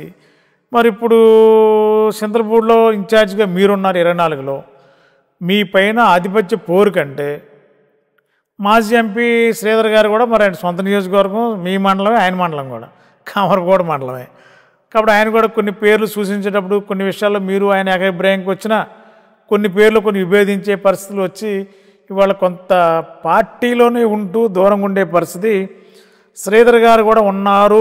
ఈ 4 కమిటీల వ్యవహారంలో కొంత ఆయన కూడా ఆవేదనో లేదంటే కొంత అసంతృప్తితో కొంత దూరంగా ఉండే ప్రయత్నంలో ఉన్నారనేది ఒక సమాచారం. అట్లాంటిది ఏమైనా ఉందా కోటగిరి శ్రీధర్ గారికి, ఖమ్మం విజయరాజు గారికి, లేదంటే జానకిరెడ్డి గారికి, ఖమ్మం విజయరాజు గారికి? మరి జట్టు గురునాథరావు గారు అంటే ఆటోమేటిక్గా మీకు బ్యాక్ బోన్ కూడా నడిపిస్తున్నారనేది సహజంగా ఏదే నాయకుడైనా బ్యాక్ బోన్కి ఏదో ఒక నాయకుడు ఉండాల్సిందే, కామనం. ఏ పార్టీలోనే ఉంటారు, ఒక్క మీ దగ్గరనే కాదు సహజంగా. కాకపోతే మీరు అన్నట్టు అట్టడుగు వర్గాల బలహీన వర్గాల నుంచి వచ్చిన నాయకుడని కానీ కొంత ఫ్రీ హ్యాండ్తో మాట్లాడే స్వేచ్ఛ ఉంది కాబట్టి స్వేచ్ఛగా మాట్లాడుతున్నారని చెప్పి అనుకోవచ్చా మిమ్మల్ని కూడా? తప్పకుండా. నేను 2024లో నేను కొత్తగా ఎమ్మెల్యే అభ్యర్థిగా నిలబడినప్పుడు నేను కోటగిరి శ్రీధర్ గారి నాయకత్వంలోనే పనిచేశానండి. ఎందుకంటే ఆయన ఎంపీగా ఉన్నారు. ఆయన ఎంపీగా పోటీ చేయనప్పటికీ కూడా స్థానికుడు, మంచి నిజాయితీపరుడు, హానెస్ట్ మ్యాన్ అనే పేరుంది ఆయనకి. ఆయన నాయకత్వంలో నేను పనిచేశాను. దురదృష్టవశాత్తు ఓడిపోయాను. కానీ నేను ఆయన నాయకత్వంలో పనిచేసినప్పుడు వాళ్ళ నాయకత్వ పటిమ పోరాడే స్థితి నాకు అర్థమైంది. ఎవరికి ప్రజల్లో ఎంత పట్టు ఉంది అనేది నేను గమనించగలిగి వారి నుంచి ఏమి నేను డిఫర్ అవ్వలేదు. వారి సూచనలు తీసుకుంటేనే ముందుకెళ్ళాను. నేను ఓడిపోయాను. అయినా సరే పార్టీని ముందుకు తీసుకెళ్ళడంలో నా వంతు పాత్ర నేను చేస్తూనే వచ్చాను. కానీ ఆయన కొంచెం పార్టీకి దూరంగా ఉంటానని పోటీ చేయకుండా విదేశాల్లో ఉండటం, ఆయన ఎప్పుడైనా ఏదైనా ఉంటే సూచనలు ఉంటే ఆయన సూచనలు విన్నా నేను. కానీ ఆయన దూరంగా ఉన్నారు, పార్టీకి దూరంగా ఉన్నారు. కాబట్టి ఇక్కడ పనిచేసేది ఎవరు, వీళ్ళైతే బాగుంటుందని నేను జగన్మోహన్ రెడ్డి గారి దృష్టికి తీసుకెళ్ళి ఇక్కడ పనిచేసే వాళ్ళు వీళ్ళైతే పార్టీకి ముందుకు తీసుకెళ్ళవచ్చు అని నేను జగన్మోహన్ రెడ్డి గారితో రెగ్యులర్గా ప్రతిదీ ఆయన దృష్టికి తీసుకెళ్ళి Ashram cancer care, Ashram hospitals Eluru సంయుక్త పశ్చిమ గోదావరి జిల్లాలోని అత్యుత్తమ క్యాన్సర్ వైద్యం మన ఆశ్రమ్ క్యాన్సర్ కేర్ లో సెంట్రల్ ఆంధ్రాలో తొలిసారిగా 6 డాఫ్ టెక్నాలజీ ద్వారా రేడియోథెరపీ ట్రీట్మెంట్స్ అందిస్తున్న మన Ashram cancer care breast cancer, గర్భాశయ ముఖద్వార క్యాన్సర్, జీర్ణాశయ క్యాన్సర్, బ్రెయిన్ క్యాన్సర్, నోటి క్యాన్సర్, గొంతు క్యాన్సర్, ఊపిరితిత్తుల క్యాన్సర్, బోన్ క్యాన్సర్, అండాశయ క్యాన్సర్, మూత్రకోశ క్యాన్సర్, ప్రొస్టేట్ క్యాన్సర్, చర్మ క్యాన్సర్, ఇలా క్యాన్సర్ వ్యాధి ఏదైనా చికిత్స ఆశ్రమ్ క్యాన్సర్ కేర్ లోనే. బ్రాక్కిథెరపీ, కీమోథెరపీ, రేడియోథెరపీ, సర్జికల్ ఆంకాలజీ సేవలు 24 గంటలు అందుబాటులో. డాక్టర్ ఎన్టీఆర్ వైద్య సేవ, ఎంప్లాయీస్ హెల్త్ స్కీమ్, ప్రముఖ ఇన్సూరెన్స్ కంపెనీల గుర్తింపు పొందిన హాస్పిటల్ మన Ashram cancer care hospital. Ashram cancer care, NH5, Malkapuram, Eluru, Andhra Pradesh. Phone numbers 08812 288 299 94910 Sridhar గారు అయితే బయట ఉన్నారు, అమెరికాలోనూ బయట ఎక్కడో విదేశాల్లో ఉంటున్నారు కాబట్టి ఆయన నాకు అందుబాటులో ఉండేవారు కాదు. కాబట్టి నేను ప్రతిదీ మా నాయకుడు జగన్మోహన్ రెడ్డి గారి దృష్టికి తీసుకెళ్ళటం జరిగేది. దాంతో ఆయన ఓకే ఇన్ఛార్జిగా నీ పని నువ్వు చేసుకో అని నాకు ఫ్రీ హ్యాండ్ ఇవ్వడం కూడా జరిగింది జగన్మోహన్ రెడ్డి గారు. అలాగా నేను పనిచేసుకుంటూ వెళ్ళిన క్రమంలో శ్రీధర్ గారు కూడా చెప్పిన సూచనలు కూడా నేను పాటించాను. నేను ఎక్కడ ఆయనకు దూరంగా లేనండి. ఆయన చెప్పిన సూచనలు పాటించేవాడిని. వీలైనంత వరకు ఆయన చెప్పిన వాళ్ళని పరిగణలో తీసుకుని వాళ్ళకు కూడా నేను కొన్ని పదవులు ఇవ్వటం జరిగినాయి. అలాగే జానకిరెడ్డి గారు కూడా చింతలపూడి నియోజకవర్గంలో పట్టున్న నాయకురాలు. ఆవిడతో కూడా కలిసిమెలిసి ప్రయాణం చేసి ఆవిడ చెప్పిన అంటే నేనేం చెప్తానంటే జానకిరెడ్డి గారు చెప్పినా, కోటగిరి శ్రీధర్ గారు చెప్పినా, జట్టి గురునాథం గారు చెప్పినా అతను పనిచేస్తాడో లేదో నాకు తెలుసు. ఎందుకంటే నేను స్థానికుడిని. పైగా సంవత్సరంన్నర మీరు చెప్పినట్టు మనకు 15 నెలలు ఇక్కడ ప్రభుత్వం వచ్చిన తర్వాత కూడా 15 నెలలు నేను ప్రజల మధ్య ఉన్నాను. అంతకుముందు 6 నెలలు ఉన్నాను. దాదాపు 2 సంవత్సరాలకు పైగా నేను అక్కడ పనిచేశాను. నా పుట్టుక అక్కడే, కామరకోటే. నేను పెరిగింది అక్కడే, నేను చదివింది అక్కడే. కాబట్టి నాకు అన్నీ తెలుసు, అందరూ తెలుసు. పార్టీని ఎవరైతే ముందుకు తీసుకెళ్తారో తెలుసు. అక్కడ నేను రాజీ పడకుండా పార్టీకి వీళ్ళ సేవలు అయితే బాగుంటుంది, వీళ్ళు మండల పార్టీ ప్రెసిడెంట్లు అయితే బాగుంటుంది, వీళ్ళకి కీలక పదవులు ఇస్తే బాగుంటుందని నాకు మా అధిష్టానం నాయకుడు జగన్మోహన్ రెడ్డి గారికి ఎక్కువగా సంప్రదింపులు జరుపుతూ ఉండేవాడిని. ఆ క్రమంలో ఆయన కొంచెం నాకు ఫ్రీ హ్యాండ్ ఇవ్వటం ద్వారా నేను పార్టీని ముందుకు తీసుకెళ్ళగలుగుతున్నాను. అలా అని నేను కోటగిరి శ్రీధర్ గారిని దూరం పెట్టలా, జానకిరెడ్డి గారిని దూరం పెట్టలా, జట్టి గురునాథం గారిని దూరం పెట్టలా. ఎప్పటికప్పుడు వాళ్ళు ఇచ్చిన సూచనలు కూడా పాటించి ఇలా ఈ నాయకులు బాగుంటారు అనుకుంటే వాళ్ళకు కూడా నేను ముందు పెట్టుకుని పనిచేస్తూ వచ్చాను. కామరపోడు మండలం, లింగపాలెం మండలం, ఈ 2 మండలాల మండల ప్రెసిడెంట్, పార్టీ మండల ప్రెసిడెంట్ల అధ్యక్షుల విషయంలో శ్రీధర్ గారు డిఫర్ అయ్యారా లేదా ఇంకోరు డిఫర్ అయ్యారు అనే దానికంటే మీరు ఒక పేరు చూసిస్తే శ్రీధర్ గారు ఒక పేరు చూసించారు, ఇట్లా రకరకాలు నడిచినప్పుడు మళ్ళీ ఆఖరికి ఈ 2 మండలాల్లో పేర్ల విషయంలో కూడా మళ్ళీ శ్రీధర్ గారు, కమ్మ విజయరాజు గారు ఒకే అభిప్రాయానికి వచ్చి శ్రీధర్ గారు కూడా విజయరాజు గారు సూచించిన పేరుకే ఓకే అన్నారని కూడా ఒక సమాచారం నడుస్తుంది. మరి ఎక్కడ డిఫర్ అయ్యారు? చింతలపూడి కాన్స్టిట్యున్సీకి వచ్చేసరికి చింతలపూడి మండలంలో రమేష్ రెడ్డిని తీసుకొచ్చి మండల పార్టీ ప్రెసిడెంట్ పెట్టారు. అది జానకిరెడ్డి గారి ప్రభావమా లేదా ఇన్ఛార్జి ప్రమేయం లేకుండా జరగదు. అంతిమంగా మన 4 మండలాల జాబితాలో కమ్మ విజయరాజు గారి మార్కే మీరు చెప్పినట్టు పార్టీ అధిష్టానం దగ్గర, జగన్మోహన్ రెడ్డి గారి దగ్గర చెల్లుబాటు అయింది. ఆయన ఎవరికి చెప్పారో వాళ్ళకి ఇచ్చారు తప్ప మీరు చెప్పిన సోకాల్డ్ పర్సన్స్ పేర్లు కానీ అక్కడ ప్రస్తావనకు రాలేదు. ఆ జాబితా కోసం దరిదాపు 5-6 నెలల పాటు అన్ని నియోజకవర్గాల జాబితాలు అయిపోయినా చింతలపూడి నియోజకవర్గం మండల స్థాయి కమిటీల జాబితాలు కూడా చాలా పెండింగ్ అయిన సందర్భాల్లో కూడా చివరికి విజయరాజు గారే ఎమ్మెల్యేగా కంటే పార్టీ నాయకత్వాన్ని నియమించుకోవడంలో విజయం సాధించారన్నారు విజయరాజు గారు. ఏదనుకోవాలి మనం?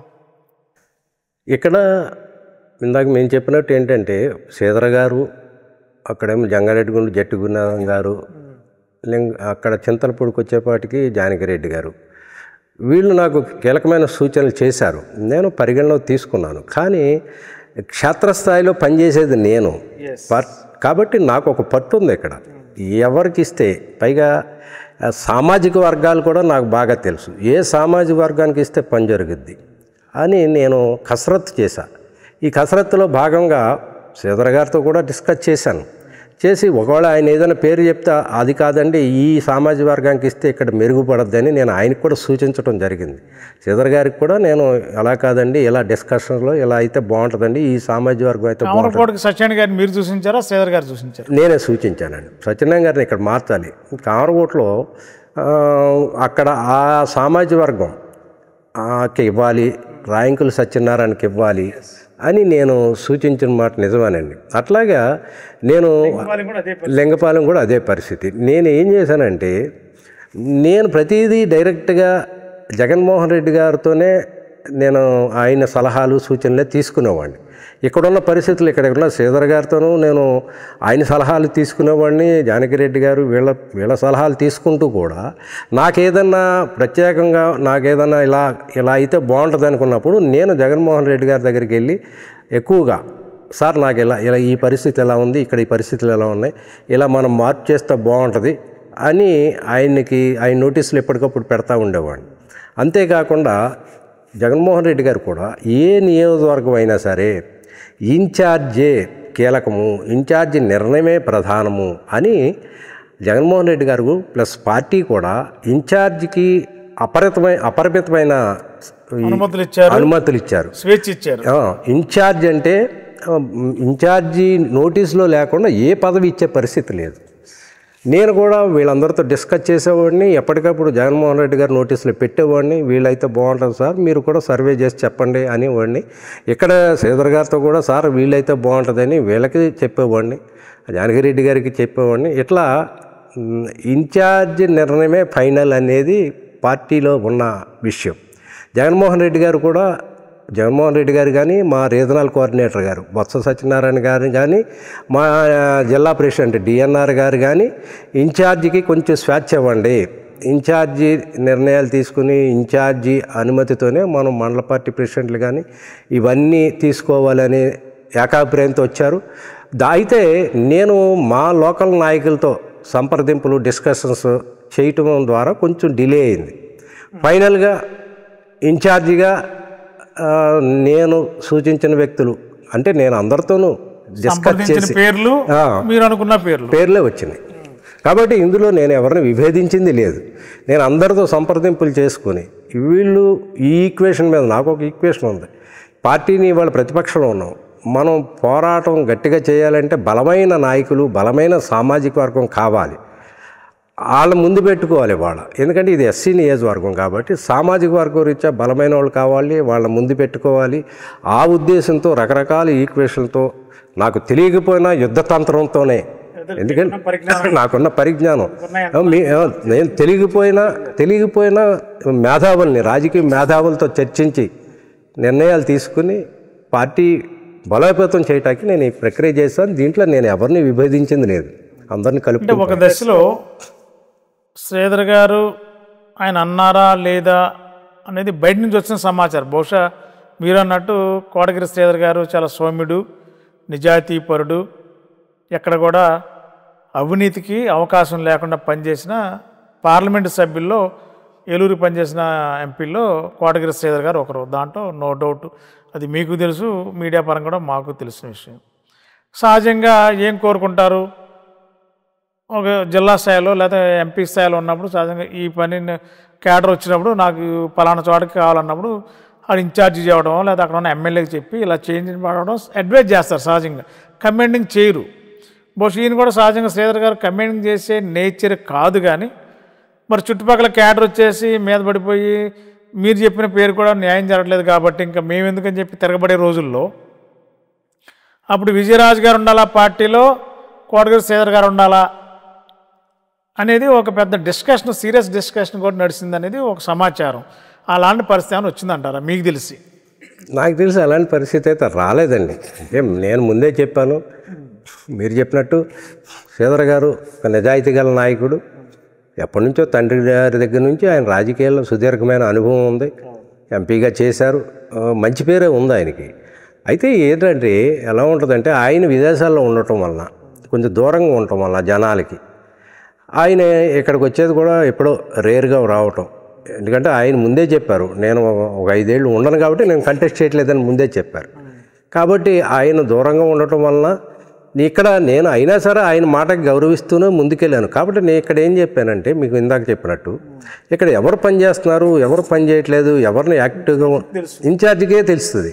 ఆయన విదేశాల్లో ఉన్న ఆయనకి తెలియదు. కాబట్టి నేను ఆయన్ని కూడా సంప్రదించే ఆయన నోటీసులు పెట్టే ఈ ఎన్నిక చేశాను.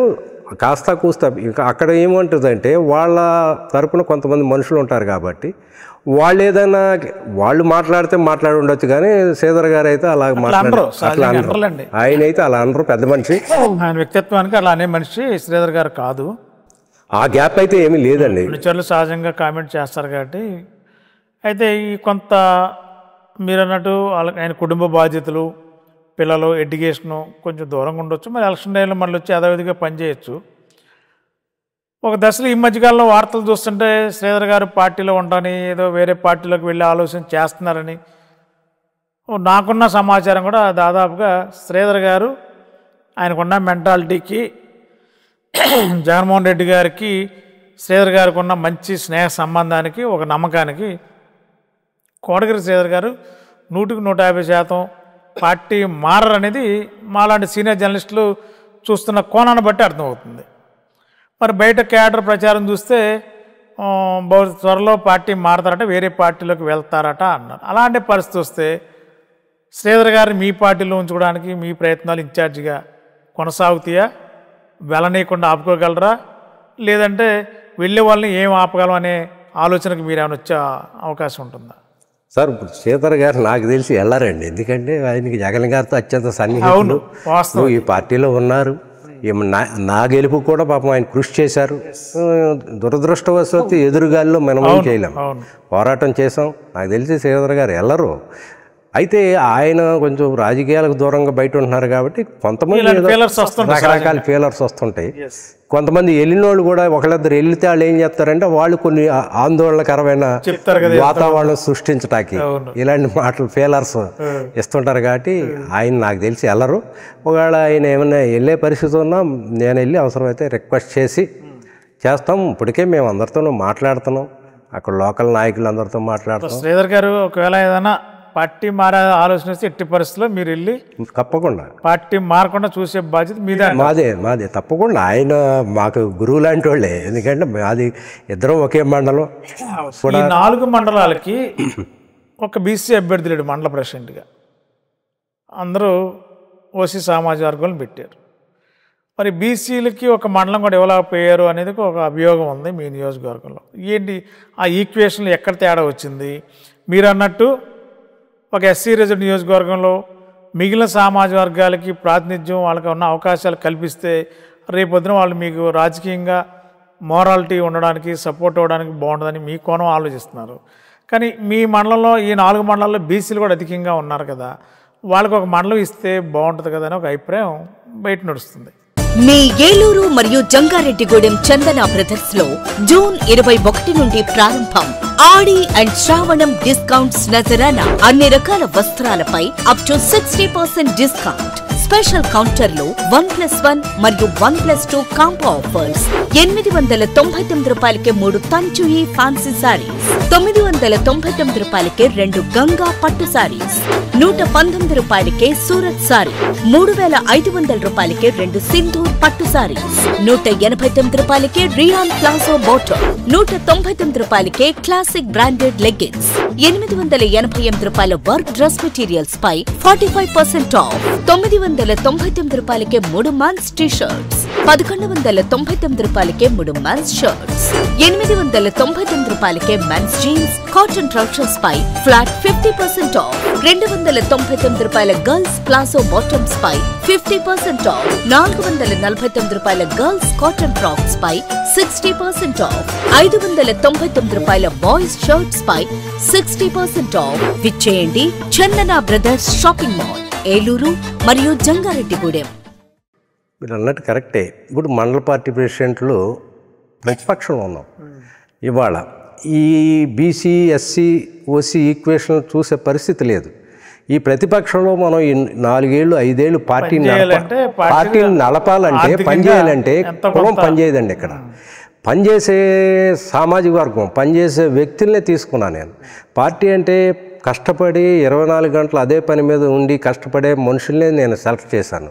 అక్కడ నేను ఈ ఈక్వేషన్ పక్కకు పెట్టా. అయితే నేను నా నియోజకవర్గంలో దాదాపు ఒక జిల్లా పోస్టులు 120 తీయాలి. ఆ 120 పోస్టుల్లో బీసీలకి ఎక్కువ ప్రాధాన్యత ఇచ్చా. ఆల్రెడీ జిల్లా పోస్టుల్లోనే నాకు స్వాతి అని ఆ అమ్మాయికి ఇచ్చాను, నేను సారథి అని ఆయనకి ఇచ్చాను. బీసీలు చాలామందికి ఇచ్చాను నేను జిల్లా పోస్టులు ఇచ్చాం. అయితే 4 మండలాల ప్రెసిడెంట్లలో అక్కడ ఏం చేశానంటే ప్రతిపక్షంలో ఉన్నాం కాబట్టి పోరాడాలి కాబట్టి సామాజిక వర్గం క్రైటీరియాగా తీసుకోలేను. అంగబలం ఉండాలి, అర్ధబలం అంగబలం పనిచేసే పిలిపిస్తే కొంతమంది తీసుకురాగలగాలి. పనిచేసే తత్వం ఉండాలి ముందు అన్నిటికన్నా. పనిచేసే తత్వం ఉన్న నాయకులు మండల పార్టీగా ప్రెసిడెంట్లుగా పెడితే నేను వెళ్తాను, మీటింగ్ పెట్టాలి, ఇవాళ మనం పోరాటంకి వెళ్ళాలి, 1000 మందిని గ్యాదర్ చేయాలంటే ఆ 1000 మందిని గ్యాదర్ చేసే శక్తి లీడర్షిప్ ఉండాలి అక్కడ. అది ఇవాళ మేము ఎన్నో పోరాటాలు చేస్తున్నాం.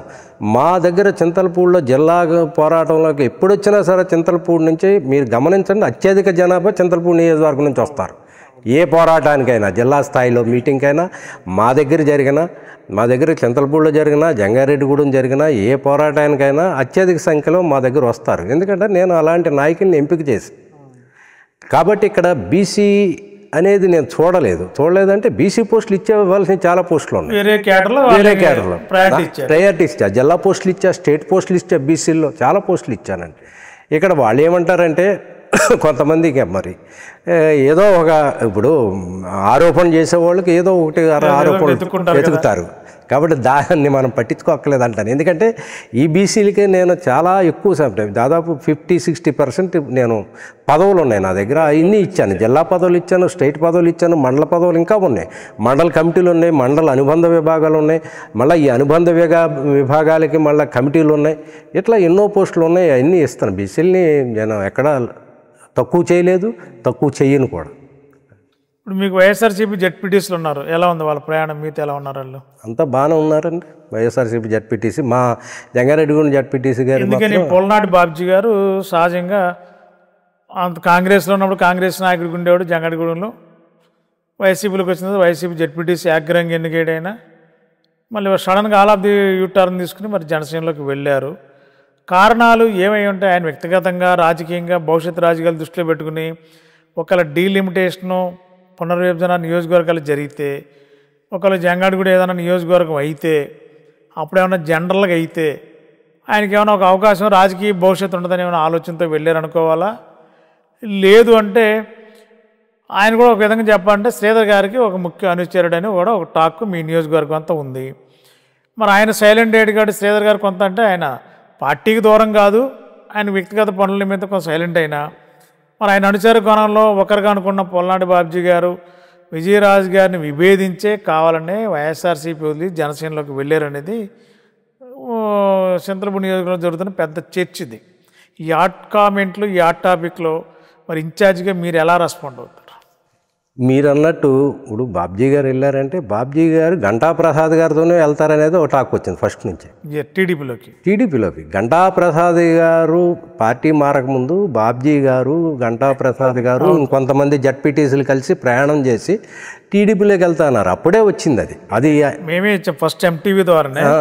గంటా జడ్పీ చైర్మన్ గంటా పద్మశ్రీ ప్రసాద్ గారు, పొల్నాడు బాబ్జీ గారు, ఇంకా దాదాపు 14-15 మంది జడ్పీటీసీలు వీళ్ళంతా కలిసి కట్టకట్టుకుని ఫస్ట్ జనసేనకే ఆల్రెడీ దాదాపు ఆల్మోస్ట్ అలా అయిపోయినట్టే. చివరి ఇష్యూలో కొంత గ్యాప్ రావడంలో వెంటనే నైట్ టీడీపీ కండవ కప్పుకునే పరిస్థితి గంటా ప్రసాద్ గారికి వచ్చింది ఆ రోజు. మరి అప్పటి నుంచి కొంత ఆగారు. మరి ఇప్పుడున్న సమీకరణలు భవిష్యత్తు సమీకరణలా అది విజయరాజు గారితో పొసకగా వెళ్ళిపోయిన పరిస్థితులు అనుకోవాలా? నాతో పొసకు పోతే ఫస్టే ఆయన గంటాప్రసాద్ గారితో ముందు నుంచి వెళ్ళిపోవటానికి ప్రిపేర్ అయ్యారనే విషయం అందరికి తెలిసింది. మీరు కూడా ఇచ్చారని అవును. మరి వాళ్ళు ఏంటంటే సమయం కోసం ఆగి ఉంటారు నా ఉద్దేశం. ఆయన సొంత ఇప్పుడు రాజకీయంలో భవిష్యత్తు ఎత్తుక్కుంటారు ఎవరైనా నాయకులు. బహుశా ఆయన ఆ రాజకీయ భవిష్యత్తు ఆయన ఆలోచనలు వెతుక్కునే క్రమంలో ఆయన రాజకీయ ప్రయోజనాలను ఆశించి వీళ్ళు ఉంటారు అంతే తప్ప నాతో ఆయనకి ఏ విభేదాలు లేవు. పల్నాడు బాబ్జీ గారికి మీకు ఎలాంటి విభేదాలు? జంగడిగూడి పరంగా రాజకీయాల్లో మరి జట్టి గురునాథరావు గారికి పల్నాడు బాబ్జీ గారికి కొంత గ్యాప్ ఉంది. మీరు జట్టి గురునాథరావు గారు అడ్వైజర్స్తో మీరు కాస్త అడుగులు వేస్తున్నట్టు కూడా ఉన్న ప్రచారంలో, దానికి ఏమైనా డిఫర్ అయ్యారు అనుకోవాలా పల్నాడు బాబ్జీ గారు? అలా వేయడానికి కూడా అనుకోవట్లేదు. ఎందుకంటే కరాటం రాంబాబు గారు జట్టి గురునాథం గారి దగ్గర శిష్యరకం చేసిన బాబ్జీ కరెక్ట్. అది ఎందుకంటే నేను 2007లో అక్కడ ఉద్యోగం చేసినప్పుడు బాబ్జీ అనే ఆయన చిన్న నాయకుడు. అప్పటి నుంచి తెలుసు నాకు బాబ్జీ గారు అన్న ఆయన నాకు ఫ్యామిలీ తరపున కూడా మా బామ్మర్దికి అత్యంత ఆప్తుడు. ఆయన అంతకుముందు రియల్ ఎస్టేట్గా అపార్ట్మెంట్లు కట్టినప్పుడు కూడా మీకు ఆయనకి మంచి స్నేహం ఉంది. మీరు వెళ్ళటం రావడం, వాళ్ళు వెళ్ళటం రావడం ఫ్రెండ్లీగా ఉండేవారు. చాలా ఫ్రెండ్లీగా ఉండేవాడు. నాకేం వ్యక్తిగత దోషాలు లేవు. కాకపోతే ఏంటంటే ఈ జట్టి గురునాథం గారు కానీ కరాటం రాంబాబు గారి నా గురువులని ఆయనే చెప్పుకుంటూ ఉంటాడు బాబ్జీ గారు. సో బాబ్జీ గారికి నాకేం వ్యక్తిగతమైన తగాదాలు ఏమీ లేవు. నాతో డిఫర్ అయ్యాడని నేను అనుకోను. ఆయన ఏంటంటే మీరు ఇందాక అన్నట్టు రాజకీయ ప్రయోజనం, రాజకీయ భవిష్యత్తు ఆలోచించుకుంటే ఎవరి భవిష్యత్తు ప్రకారం వాళ్ళు అడుగులు వేస్తారు కాబట్టి దాన్ని మనం పెద్దగా పరిగణలోకి తీసుకోక్కర్లేదు. మీ నియోజకవర్గమే జంగడిగూడెంలో ఉన్న వందనాల సాయి బాల పద్మ గారు, ఆవిడ కూడా జిల్లా మహిళా వింగ్ వైఎస్ఆర్సీపీ పనిచేసింది గత 5 ఏళ్లలో. ఒకేసారి సైలెంట్ అయిపోయారు. కారణాలు వాళ్ళ కుటుంబ పరంగానో లేకపోతే మధ్య కాస్త ఆవిడ సిక్ అయ్యారు ఆరోగ్యపరంగా. మరి కారణాలు ఇవేనా లేదా ఏమైనా విజయరాజు గారితో ఏమైనా డిఫర్ అయ్యి వీళ్ళంతా కొంచెం దూరం అయ్యారా? కలుపుకుపోయే విధానంలో ఎక్కడో తేడా వస్తుంది విజయరాజు గారితో జంగడిగూడెం, పర్టికులర్గా జంగడిగూడెం టౌన్లో అనేది వినిపిస్తున్న వాదన. అది బయట నుంచి వస్తున్న సమాచారం. అది ఎందుకంటే మీ నోటీస్కి వస్తే మీ నోటీస్లో దాని మీద మీరు రెస్పాండ్ అవ్వడానికి అసలు అవునా కాదని చెప్పడానికి కూడా క్లారిటీ ఉంటుంది. పద్మ గారు మంచి నాయకురాలు. అయితే ఆ మధ్యకాలంలో నేను ఎలక్షన్ అప్పుడే వాళ్ళ అమ్మాయి పెళ్లి జరగటం, అవును, వాళ్ళు కొంచెం దూరంగా ఉండరు. పార్టీ ఓడిపోయిన తర్వాత కొంతమంది దూరం అవుతారు. ఆటోమేటిక్గా ప్రతిపక్షంలో ఉన్నామంటే యాక్టివ్గా ఉండరు. అధికారంలో ఉన్నంత యాక్టివ్గా పార్టీ సహజంగా ఉండరు. కానీ పార్టీ కమిటెడ్ లీడర్ అన్నప్పుడు పార్టీ కోసం ఉండాల్సిందే, సహజంగా ఉండాలి. అధికారమే బేస్ కాదు. ఒకసారి అధికారం ఉంటుంది, ఒకసారి అధికారం ఉండదు, అది వేరే విషయం. అవును. మరి సహజంగా ఆవిడ గతంలో ఆలనాని గారికి ముఖ్య అనుచరురాలు 1924 మధ్యలో. మరి ఆయనకు ఆలోచనతోనే ఆవిడకి రీజనల్ మహిళా విభాగానికి చైర్మన్కి ఇప్పించారు. అయినప్పుడు కూడా పార్టీ కమిటెడ్ లీడర్, ఒక విధంగా చెప్పాలంటే ఆవిడ యాక్టివ్ పర్సను, పార్టీ కోసం పార్టీ ఆదేశిస్తే పనిచేసే లీడరే. మరి మీరు వచ్చిన తర్వాత అలాంటి లీడర్స్ని కూడా మీ వైపు కలుపుపోయే విధానంలో ఎక్కడన్నా గ్యాప్ ఉందనుకోవాలా, లేదంటే ఆవిడ ఏదైనా కొంత టైం తీసుకుని వచ్చే అవకాశం మీతో ఏమన్నా షేర్ చేసుకున్నారా? మా మధ్య అయితే గ్యాప్ లేదు. కానీ ఇప్పుడు ప్రతిపక్షంలో ఉన్నా కాబట్టి ఆవిడ కొంచెం వెనక్కి తగ్గుండొచ్చు. కానీ మేము ఎప్పుడు పిలిచినా ఆవిడ వస్తారు, మాతో టచ్లోనే ఉన్నారు. మా మధ్య ఏం గ్యాప్ లేదండి. చాలా బాగానే మేము కూడా ఆ మధ్యకాలంలో మేము చేసినప్పుడు వచ్చారు జంగారెడ్డిగూడెం. అయితే ఆవిడున్న పరిస్థితులు ఏంటంటే కుటుంబ బాధ్యతలు పెరిగినాయి అని మాతో చెప్పడం జరిగింది. ఎందుకంటే వాళ్ళ అమ్మాయికి పెళ్లి చేయటం ఆ బాధ్యతలు ఉన్నాయి కాబట్టి రాలేకపోతున్నాం అని చెప్పారు. వాళ్ళ హస్బెండ్ అయితే రెగ్యులర్గా మాతో ఎక్కడ అయినా జంగారెడ్డిగూడెం ఏ కార్యక్రమం చేసినా వెంకటేశ్వరరావు గారు మాతో ఉంటున్నారు. కాబట్టి ఆవిడకి మనకేం డిఫరెన్సెస్ ఏమి లేవండి. భవిష్యత్తులో బాగా యాక్టివ్ అయ్యే అవకాశాలు ఉన్నాయి. అంటే ఇంకో సంవత్సరం పోతే ఇంచుమించుగా మీరు అన్నట్టు ఎక్కువ మంది సీనియర్లు కానీ లేకపోతే క్షేత్రస్థాయిలో ఉన్న నాయకులు కానీ బయట రావడానికి అవకాశం ఉంది. ఇప్పుడు ఇవాళ మనం ప్రతిపక్షంలో ఉన్న చాలా ఎక్కువ పోరాటం చేస్తున్నాం. కానీ మరి అసలు మన గతంలో తెలుగుదేశం తీసుకుంటే 3 ఏళ్ళ దాకా అసలు ఎవరు పట్టించుకున్న పాపాలు. తెలుగుదేశం పార్టీ అన్నీ వదిలేసింది, గాలికి వదిలేసి అసలు ఎక్కడున్నారో ఏంటో కూడా తెలియకుండా పోరాట పట్టమని మర్చిపోయి అప్పుడు ఆఖరణ ఏదో ఆఖరి 2 సంవత్సరాల్లో ముందుకు వచ్చింది. అలా కాదు ఇవాళ మన వైసీపీ పార్టీ ఏంటంటే మా నాయకుడు చాలా స్ట్రాంగ్ ఇదితో ఉన్నాడు, లీడర్షిప్ క్వాలిటీస్తో ఉన్నాడు. ఆయన మమ్మల్ని ఓడిపోయిన 10 రోజుల నుంచే ప్రజల్లో ఉండాలి మీరు అని చెప్పి దిశానిర్దేశం చేసిన నాయకుడు. ఆయన బట్టి మేము ఉంటున్నాం. కానీ ఇప్పుడు మేమున్న అంత పోరాట పటిమతో మిగతా వాళ్ళు ఉండాలని లేదు. అధికారంలో ఉన్నప్పుడు కొంతమంది ఎక్కువగా ఉంటారు, అదే ప్రతిపక్షంలో ఉన్నప్పుడు ఏంటంటే చేద్దాంలే అని ఒక రకమైన నిరాశా భావంలో ఉంటారు. అందరూ పోరాటం చేయడానికి ముందు ఉండరు. అయితే నెమ్మదిగా పార్టీ క్రమేపీ పుంజుకుంటుంటే వాళ్ళే నెమ్మదిగా అందరూ ముందుకు వస్తుంటారు. ఓకే సార్, ఫైనల్గా మీరు ఇప్పుడు 1 year నుంచి, అంతకుముందు 6 నెలల నుంచి ఇన్ఛార్జ్గా ఉన్నారు, కన్వీనర్గా ఉన్నారు. ఇప్పుడు 15 నెలలు కూడా ఫాలో అవుతున్నారు. పార్టీ ఆఫీసు ఇంతవరకు జంగాడిగూడలో కానీ చింతలపూడిలో కానీ పెట్టలేదు విజయరాజు అనేది మీ మీద ప్రధానమైన ఒక అభియోగం నడుస్తుంది. ఎందుకు పెట్టలేదు, కారణాలు ఏంటి? జంగాడిగూడ వెళ్తే జట్టి గురునాథరావు గారికి సంబంధించిన ఆఫీసో లేకపోతే గెస్ట్ హౌసో లేకపోతే ఇట్లా ఏదైనా రెస్ట్ తీసుకోవడానికో లేకపోతే ఉండడానికో పార్టీ నాయకులతో మాట్లాడటానికో ఒక ప్లేస్ ఉంది. చింతలపూడి వెళ్తే పార్టీ లీడర్స్ అని అక్కడ ఉంది. ఓ పార్టీ ఆఫీస్ ఉంటే బెస్ట్ కదా 10 మంది రావడానికి. లేకపోతే వారంలో ఇన్ని రోజులు ఇన్ఛార్జి గారు పలానా ఆఫీస్లో ఈ పలానా ఊర్లో ఉంటారనేది ఈ టైప్ ఉంటే బాగుంటుంది కదా. అది కొంచెం ఎక్కడో లోపిస్తుంది అనేది మీ క్యాడర్లోంచి వస్తున్న వాదన. అది పార్టీ ఆఫీసు నేను ఆల్రెడీ చింతలపూడిలో పెట్టాను. తర్వాత ఓడిపోయిన తర్వాత ఓటమి భారం నుంచి నేను తీసాము. అయితే ఇప్పుడు నేను స్టాండర్డ్గా అది కామరకోట కాబట్టి కామరకోటలో నిర్మాణాలు రెడీ చేస్తున్నాం పార్టీ ఆఫీస్కి. నా సొంత ఊరు కామరకోట, నాకు అక్కడ స్థలం ఉంది.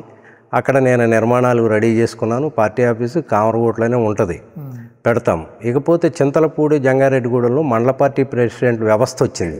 అంతకుముందున్న మండల పార్టీ ప్రెసిడెంట్లు మార్చడానికి గల కారణం కూడా ఇదే. ఎందుకంటే గత నడపగలగాలి, వాళ్ళు నడపలేకపోయారు. వాస్తవానికి అంతకుముందున్న మండల పార్టీ ప్రెసిడెంట్లను చాలామందిని మార్చాలని నేను ఎందుకు అనుకున్నానంటే వాళ్ళు అంత యాక్టివ్గా లేరు కాబట్టి. ఇప్పుడు మీరు చూడండి, డెఫినెట్గా 1-2 నెలల్లో అన్ని చోట్ల పార్టీ ఆఫీసులు వస్తాయి. ఎందుకంటే మండల పార్టీ ప్రెసిడెంట్లు స్ట్రాంగ్ లీడర్స్ డెఫినెట్గా 1-2 నెలల్లోనే అన్ని చోట్ల పార్టీ ఆఫీసులు వస్తుంది. నేను స్వయంగా నా మకామును కూడా నేను కామరకోటలో నేను నిర్మాణం చేపడుతున్నాను. నేను అక్కడికి షిఫ్ట్ అయిపోతాను. క్యాంప్ ఆఫీస్ కామరకోట అవుతుందా విజయరాజు గారు? ఎగ్జాక్ట్. ఇంకా నెక్స్ట్ రానున్న రోజుల్లో క్యాంప్ ఆఫీస్ కాన్స్టిట్యున్సీ హెడ్ క్వార్టర్లో మొత్తం కామరకోట కేంద్రంగా ఉంటుంది. హెడ్ క్వార్టర్ క్యాంప్ ఆఫీస్ అక్కడ నడుస్తుంది. ఎవరు వచ్చినా కామరకోట రావడానికి బేస్. అది ఎప్పటిలోకి అవుతుందంటారు? అది ఒక 6 నెలలు నిర్మాణం రెడీ చేసుకుంటున్నాం. ఓ 6 monthsలో క్యాంప్ ఆఫీస్ కామరకోట. ఎందుకంటే నా సొంత ఊరు అదే కాబట్టి ఇంకా అక్కడే అందుబాటులో ఉందామనేది. లాస్ట్ అండ్ ఫైనల్ సార్, ఇంకా బాబు షూరిటీ మోసం గ్యారెంటీ అనే దాని మీద మీరు ఆల్రెడీ కొన్ని విషయాలు చెప్పారు. ఇంక ఇదే వేగంగా పార్టీ కార్యక్రమాలు చాలా వేగంగా మీ పార్టీ అధిష్టానం ఏదో చేయబోతుంది అంటున్నారు. ఇట్లా రకరకాల కార్యక్రమాలు చేస్తే రానున్న రోజుల్లో వచ్చే మీకు 1 year చాలా కీలకం. ఆ నెక్స్ట్ 1 year తర్వాత ఎదురికి మీరు ఎవరి మీదైనా తిరగబడచ్చు, ఎవరి మీదైనా పోరాడచ్చు. అధికారం అనేది అప్పుడు లెక్క చేయడానికి ఉండదు. ఎందుకంటే ఎలక్షన్ ఇయర్ దగ్గరికి వచ్చే టైం అది. ఈ 1 yearలో స్థానిక సంస్థల ఎన్నికలు రాబోతున్నాయి, జడ్పీటీసీలు రాబోతున్నాయి, ఎంపీపీ ఎన్నికలు రాబోతున్నాయి, సర్పంచులు రాబోతున్నాయి. ఇప్పటికే సొసైటీ ఎన్నికల్లో ఆల్రెడీ కూటమిలో రకరకాల కలహాలు నడుస్తున్నాయి. అది మీ పార్టీకి కాస్త హ్యాపీ ఉండొచ్చు. కలిసి ఉంటే ఇబ్బంది, కానీ కలహాలు అయితే ఫోన్లో దాంట్లో ఒక వర్గ విభేదాలు నడుస్తున్నాయి కాబట్టి అని కొంచెం మీరు దూరంగా గమనిస్తుండొచ్చు. కానీ ఈ వైఎస్ఆర్సీపీకి వచ్చేసరికి రానున్న రోజు చాలా అగ్రెసివ్ కార్యక్రమాలు మీ పార్టీ ఎజెండా ఇచ్చినప్పుడు మీరు ఇంకా దూకుడు పెంచి వెళ్లాల్సిన పరిస్థితి వచ్చినప్పుడు క్యాడర్ ఎలాగున్నారు, ముఖ్యంగా ప్రజలు ఎలాగున్నారు? మా నాయకుడికి 40% ఓట్ బ్యాంక్ మీకు స్టేట్లో ఉంది. సెయింట్ జోసెఫ్ విద్యా సంస్థల చైర్మన్ మహాఘన జయరావు పొలిమేర గారి సారథ్యంలో secretary and correspondent reverend father G Moses గారి స్వీయ పర్యవేక్షణలో సుశిక్షితులైన డెంటిస్టులను తయారు చేయడంలో అహర్నిశలు కృషి చేస్తోంది Saint Joseph dental college and hospital. Spacious library, well equipped lab, oral microbiology and nanoscience research center for better academic experience. Education delivered by highly skilled teaching professionals accredited with NAC A grade. BDS మరియు MDS లలో admissions కొరకు సంప్రదించండి. Dentist కావాలనే మీ లక్ష్య సాధనలో మీకు తోడ్పడుతుంది Saint Joseph dental college and hospital, Duggirala, Eluru. మా నాయకుడికి దూరదృష్టి చాలా ఉంది ఈ విషయంలో. ఎందుకంటున్నానంటే నేను మేము ప్రజల మధ్య తిరుగుతున్నాం. ఇవాళ గమనిస్తుంటే మేము అధికారంలో ఉన్నట్టుంది. ఎందుకంటే ప్రజలు మమ్మల్ని అలా ఆదరిస్తున్నారు. టు బి ఫ్రాంక్, నేను అసలు ఈ కార్యక్రమాన్ని బాబు షూరిటీ మోసం గ్యారెంటీ అనే కార్యక్రమాన్ని జగన్మోహన్ రెడ్డి గారు ఎందుకు పెట్టారా అని నేను ఆలోచించినప్పుడు నాకు అప్పుడు అర్థం కాలేదు. కానీ ఈ కార్యక్రమం దాదాపు ఒక నెల రోజుల నుంచి, సుమారుగా ఒక నెల రోజుల నుంచి చేస్తున్నాం మేము. ఈ కార్యక్రమం పెడుతుంటే మాకు అర్థమైంది ఏంటంటే, ఎక్కడికక్కడ ఈ బాబు షూరిటీ మోసం గ్యారెంటీ కార్యక్రమం చేస్తూ గ్రామాల్లోకి వెళ్ళి గ్రామ కమిటీలు వేసేయమన్నారు, గ్రామ కమిటీలని పటిష్టపరచమన్నారు, గ్రామ స్థాయిలో నాయకులను పటిష్టపరచమన్నారు. ఇట్లా ఈ కార్యక్రమం మండల స్థాయిలో మండల కమిటీలు వేసాం, గ్రామ స్థాయిలో గ్రామ కమిటీలు వేస్తున్నాం, ఇట్లాగే నియోజకవర్గ స్థాయిలో నియోజకవర్గ కమిటీలు వేసాం. ఇట్లా కమిటీలు వేయటం వల్ల వందలాదిగా నాయకుల్ని మేము క్రియేట్ చేస్తున్నాం, పోరాట పటిమ క్రియేట్ చేస్తున్నాం. ఇవాళ నాకు ఏమనిపించిందంటే, పంచాయతీ ఎలక్షన్స్లో, లోకల్ బాడీ ఎలక్షన్స్లో 75% మేము కొట్టేస్తామనే నమ్మకం మాకు వచ్చింది.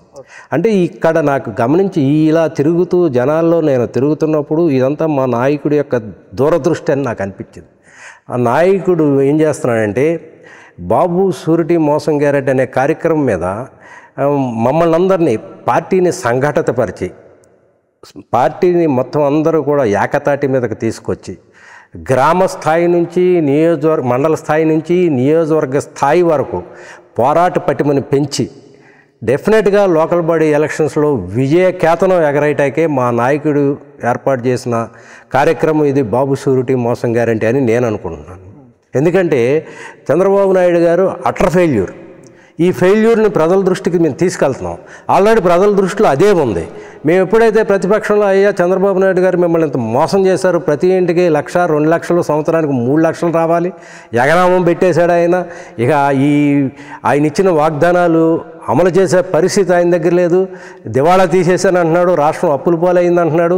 ఈ పరిస్థితుల్లో బాబు మీకు న్యాయం చేయలేడు, ఆయన అంతసేపు మోసమే చెప్తాడు, ఆయన అంతసేపు మోసం చెప్పడంలో ఆరితేరిపోయాడు అని మేము ప్రజలకి చెప్పేలోపే ప్రజలే అంటున్నారు, మేము మోసపోయామయ్యా, మంచి ఆయన్ని, గొప్ప ఆయన్ని, చక్కగా అందరి మేలు కోరే గొప్ప పెద్ద మనిషిని మేము నమ్మకుండా ఇలాంటి మోసగాళ్ళని నమ్మాం మేము అని ప్రజలే అంటున్నారు. ఇవాళ మాకు అనిపిస్తుంది ప్రజల్లో ఈ ప్రభుత్వం పట్ల తీవ్రమైన వ్యతిరేకత ఉంది. కాబట్టి అన్ని లోకల్ బాడీ ఎలక్షన్స్లో మేము, నాకు తెలిసి 70-75% మేము విజయకేతనం ఎగరబోయే పరిస్థితి ఉంది. అందుకని మా నాయకుడు దీర్ఘదృష్టితో, దూరదృష్టితో మమ్మల్ని ప్రజాక్షేత్రంలో నడిపిస్తున్నాడని నేను నమ్ముతున్నాను. వాళ్ళ ప్రభుత్వం అట్టర్ ఫ్లాప్ ఇవాళ మీరు చెక్ చేసుకోండి. అంతే, ప్రభుత్వం ఫెయిల్ అయింది. ఈ ఫెయిల్యూర్స్ని మేము ప్రజల దృష్టికి తీసుకెళ్తున్నాం. మేము చేసే పని ఏంటంటే, ఇవాళ మా నాయకుడు యొక్క ఆదేశాలను శిరసా వహిస్తూ మేము ప్రజాక్షేత్రంలో పోరాటం చేస్తున్నాం. చంద్రబాబు నాయుడు గారు ఈ ప్రజలకు ఇచ్చిన హామీలు ఎంతవరకు నెరవేర్చారో మీరే చూసుకోండి. ఇదిగోండి, ఈ QR కోడ్ ఓపెన్ చేస్తే చంద్రబాబు నాయుడు గారు సూపర్ 6 అన్నాడు, సూపర్ 7 అన్నాడు. ఈ ఒక్కటైనా అమలు చేశాడా? ఎంతవరకు అమలు చేశాడు? మీరే గమనించండి. అయ్యా మాకు తెలుసండి, మేము మోసపోయామండి అని ప్రజలు అంటున్నారు. ఓకే, ఈరోజు MTV బర్నింగ్ షోలో మరి చింతలపూడి వైఎస్ఆర్సీపీ ఇన్ఛార్జి కంబం విజయరాజు గారు గత 6 నెలలు, ఇప్పుడు 15 నెలలు, దాదాపుగా 20 నెలల పాటు రాజకీయ పటిమని బాగా సాధించారనుకో. ఎందుకంటే MTV ఇంటర్వ్యూలో చాలా ఘాటుగా స్పందించారు, అధికార పార్టీ పైన చాలా ధీటుగా మాట్లాడగలిగారు, నియోజకవర్గ ప్రజలతో, సీనియర్ల పట్ల వారికి ఉన్న కమిటెడ్ని చెప్పకనే చెప్పారు, కేడర్ను కలుపుకెళ్ళే విషయంలో ఒక ప్రణాళిక చెప్పారు. సహజంగా 10 రోజుల పాటు ఒక నాయకుడు వెనకాల తిరిగితే ఆ నాయకుడికి ఏదో పదవి ఇవ్వాలని చెప్పి నాయకుడు, పెద్ద నాయకుడు ఆలోచిస్తాడు. విజయరాజు గారు దూరదృష్టి ఏంటో చెప్పకనే చెప్పారు. ఎగ్జాంపులే మండల పార్టీ ప్రెసిడెంట్లు. మరి ఆ మండల పార్టీ ప్రెసిడెంట్లు రేపు పొద్దున భవిష్యత్తులో యాక్టివ్గా ఉండాలా, పార్టీ కార్యాలయాలు పెట్టాలా, లేదంటే పార్టీకి పనిచేయాలా, లేదా ఒక 100 మందినో 200 మందినో ఒక పార్టీ పిలిపిస్తే పని చేయగలగాలి. అలాంటి లీడర్షిప్ అనుకున్నప్పుడు ఆ కోణంలో వెళ్ళాను తప్ప ఎవరిని కాదు, లేదా ఎవరిని అవసరం లేదనే కాన్సెప్టు రాజకీయ నాయకుడికి ఉన్నప్పుడు అలాంటి నేను పెట్టుకుని వచ్చేవాడిని కాదు. ఒక గవర్నమెంట్లో సర్వీస్ చేసిన వ్యక్తిని కాబట్టి ఖచ్చితంగా అట్లా వెళ్ళే మనస్తత్వం కాదు. కాబట్టి అందరూ ఈ రోజు కాకపోయినా గత నెల రోజులకో లేకపోతే 2 నెలలకో 3 నెలలకో సావధానంగా అర్థం చేసుకోకుంటారు చింతపూడి నియోజకవర్గం అనేది విజయరాజు గారు ఇప్పుడు ఎంటీవీ ఇంటర్ చాలా కొత్త విషయాలు చెప్పారు. ఓడిపోయిన తర్వాత ఇప్పటి వరకు ఎక్కడ కూడా ఇంత ఓపెన్గా పార్టీ మీటింగ్లో మాట్లాడుతుంటే అధికార పార్టీను వాళ్ళు తిట్టడం ఇలా చేయాలి అలా చేయాలని తిట్టడం వేరు. పార్టీ నాయకుల మధ్య చింతపూడి నియోజకవర్గంలో ఉన్న చిన్న చిన్న విభేదాలు లేదంటే పార్టీ నాయకుల నియామకాల విషయాల్లో కానీ సామాజిక వర్గాలకు అంచనాల విషయంలో కానీ వారికి ఇచ్చే ప్రాధాన్యత విషయంలో కానీ ఓపెన్గా చెప్పగలిగారంటే మరి ఆ నియోజకవర్గ ప్రజలకి ఎంటీవీ ఇంటర్వ్యూ విన్న తర్వాత విజయరాజు గారి యొక్క కోణం ఏంటో చాలా స్పష్టంగా అర్థమైద్దని చెప్పి నేను అనుకుంటున్నాను. మరి చాలా పర్ఫెక్ట్గా సబ్జెక్ట్ వైజ్గా కూడా ఎక్కడ కూడా తడబాటు లేకుండా ఉన్నట్టున్నట్టుగానే ఒక్కసారి ఉద్యోగం నుంచి రాజకీయ నాయకుడు అయిన తర్వాత కొద్ది 20 నెలల్లోనే బాగా రాటు తెలియని నాయకుడిలాగా ఉన్నారు. ఇంకా 2-3 సంవత్సరాలు ఎలక్షన్ ఉంది కాబట్టి 29 ఎలక్షన్కి వచ్చేసరికి విజయరాజు గారిని పట్టుకోవడం అంటే ఆయన స్పీచెస్కి ఆయన మాట్లాడే అనర్గళమైన స్పీచెస్ ఆ సమన్వయంతో టీమ్గా మాట్లాడే స్పీచెస్ ఇంకా ఆ నియోజకవర్గ ప్రజల్ని ఒకసారి ఆశ్చర్యకు గురి చేసే అవకాశం ఖచ్చితంగా ఉంటుందని నేను అనుకుంటున్నాను. మరి ఇప్పుడు దాకా మేము ఎక్కడ కనిపించిన ఆత్మీయంగా మాట్లాడుకోవడం ఏ కార్యక్రమం మాట్లాడటం వేరు. ఇవాళ ఒక లైవ్ ఇంటర్వ్యూలో మరి విజయరాజు గారు మాట్లాడింది కూడా ఒకసారి నేను కూడా ఆలోచిస్తే విజయరాజు గారు బాగా రాటు తేలేరు కేవలం 20 నెలల్లో. అంటే భవిష్యత్తులో ఇంకా ఆయన తన సమర్థత పార్టీ అధిష్టానం పార్టీ రాజకీయాల్లో ఏ అభ్యర్థి రాజకీయాలు ఉండాలి లేకపోతే ఏ అభ్యర్థిని ఏం చేయాలి ఏ అభ్యర్థిని ఎలా వాడుకోవాలనేది వాళ్ళ పార్టీ అధిష్టాన నిర్ణయాలుగా ఉంటాయి. కాబట్టి పార్టీ ఆదేశానుసారం పార్టీ అధ్యక్షుడు జగన్మోహన్ రెడ్డి గారు చెప్పే ఆదేశాల ప్రకారం శిరసా వహిస్తూ పార్టీ ఏది ఇస్తే ఆదేశాలను పనిచేయడమే ఒక సైనికుడిలాగా క్రమశిక్షణ గల కార్యకర్తగా పనిచేస్తానని చెప్పి ఖమ్మం విజయరాజు గారు అంటున్నారు. వారి భవిష్యత్తులో మరి వారు ఆశించిన విధంగా ఒక సేవకుడిగా ఉండాలనేది ఖమ్మం విజయరాజు గారి యొక్క దృక్పథంగా కొన్ని సంవత్సరాలుగా మేము చూస్తున్న వ్యక్తి విజయరాజు గారు. మరి అలాంటి వ్యక్తికి ఒక అవకాశం భవిష్యత్తులో రావాలని శ్రేయభిలాషులు కోరుకుంటున్నారు. మేము కూడా ఎంటీవీ తరపున విజయరాజు గారికి మంచే జరగాలనేది మా ఆకాంక్ష కూడా. మళ్ళీ భవిష్యత్తులో అంటే రాజకీయ నాయకుల ఇంటర్వ్యూస్ 1 by 1 మేము చేస్తున్నప్పుడు డిఫరెంట్ రాజకీయ పార్టీ నాయకులు మేము ఇంటర్వ్యూ చేసినప్పుడు వారి ధోరణులు వేరుగుంటాయి. కానీ ఇప్పుడు మేము చేసిన ఇంటర్వ్యూ వైసీపీ నాయకుడికి విజయరాజు గారిని చేసిన ధోరణిలో చాలా సిస్టమేటిక్గా ఒకరిని నిందించే ఆలోచన లేకుండా పార్టీ బేస్డ్గా పార్టీ ఏం చెప్పిందో దాన్ని పనిచేసుకోవడం ప్రజలకు ఏం చెప్పిందో చేయడం ఈ ఆలోచనతో చెప్పిన తీరు ఒక విధంగా చెప్పాలంటే పరిపక్వతో కూడిన పొలిటీషియన్గానే కొంత షైన్ అయ్యారు అని చెప్పి అనుకోవాలి. ఖచ్చితంగా మంచి జరుగుతుందని చెప్పి ఆశిద్దాం. మరి ఈరోజు పొద్దునుంచి నిన్న ఇవాళ కూడా చాలా బిజీ షెడ్యూల్. యాక్చువల్గా మేము ఇచ్చిన షెడ్యూల్ టైము మేమిద్దరం మాట్లాడుకున్న షెడ్యూల్ టైం వేరు. కానీ మరి పార్టీ కార్యక్రమాలు అన్నప్పుడు బాధ్యుడిగా ఇన్ఛార్జిగా మరి ఖచ్చితంగా నాయకుల్ని కార్యకర్తలను గౌరవించే విషయంలో మరి ప్రయారిటీకి ఇచ్చారంటే మేము కూడా అర్థం చేసుకుని ఆ సమయాన్ని విజయరాజు గారు వచ్చే టైంకే మేము కూడా రెడీగా ఉండే టైం వాళ్ళ పొద్దున్న నుంచి సింతలపూడిలో నుండి అక్కడే ఉండి కార్యక్రమాలు చేసుకుని డైరెక్ట్గా మా ఎంటీవీ స్టూడియోకి వచ్చారు. మరి ఇంత టైం స్పెండ్ చేసి ఆదివారం పూట సహజంగా అధికార పార్టీకి సంబంధించిన నాయకులు కొంతమంది పనిచేస్తారు, కొంతమంది ఇళ్లలో రెస్ట్ తీసుకోవడం లేదా కుటుంబ పరంగా బాధ్యతలు చూస్తారు. మరి ప్రతిపక్ష నాయకులు కూడా ఆదివారం కూడా పక్కన పెట్టి వాళ్ళు పనిచేస్తున్నారంటే మరి వారి కమిటెడ్ వారి నిబద్ధత అనేది ఆ పార్టీలో ఉన్న నాయకుడిని బట్టి మిగతా నాయకులు కూడా సైన్యవంతులు అలాగే ఉంటారు. కాబట్టి మరి ఈరోజు ఎంటీవీ బర్నింగ్ షోకి మేము పిలిచిన వెంటనే ఇచ్చేసిన కాన్స్టిట్యున్సీకి ఆ పార్టీకి ఆత్మీయుడు ముఖ్యంగా ఒక సీనియర్ జర్నలిస్ట్గా వారికి ప్రభుత్వంలో ఉద్యోగ వారికి మాకున్న ఒక ఆత్మీయ బంధంతో మరి విచ్చేసినందుకు వారికి ప్రత్యేకంగా ఎంటీవీ ద్వారా మరి ఖమ్మం విజయరాజు గారికి ధన్యవాదాలు తెలియజేస్తూ ఖచ్చితంగా భవిష్యత్తులో అంతా మంచి జరగాలని ఏ వ్యక్తి అయినా బాగుండాలని కోరుకోవాలి. మేము కూడా చాలా సందర్భాల్లో కొన్ని వీడియోలు చేసాం ఎంటీవీ ద్వారా. అంటే రాజకీయ పరంగా కొన్ని వీడియోలు చేసినప్పుడు ఖమ్మం విజయరాజు గారు వైజాగ్లో జానకిరెడ్డి గారు కూర్చుని బొత్స సత్యనారాయణ గారు కాంగ్రెస్లో ఉన్నప్పుడు నేను అత్యంత సన్నిహితుడిని సత్యనారాయణ గారికి. ఎందుకంటే నేను యూనియన్ జిల్లా ప్రెసిడెంట్గా ఉన్నప్పుడు ఏలూరులో జరిగిన మీటింగ్లు కానీ వాటిలో వారు నాకు ఎంతో తోడ్పాటును అందించారు. ఇప్పటికీ కూడా మాణిక్యరావు నేనంటే బాగా అభిమానంగా ఉంటారు బొత్స గారు ఆ రోజు నుంచి. అలాగే ఇప్పుడు వైఎస్ఆర్సీపీలోకి వచ్చిన తర్వాత ఇన్ఛార్జ్ కోఆర్డినేటర్ అయిన తర్వాత నేను 2-3 వీడియోలు చేసిన దానికి విజయరాజు గారు జానకిరెడ్డి గారు వైజాగ్లో ఉండి ఒక మంచి అభిప్రాయంతో బొత్స గారితో నాతో మాటించారు.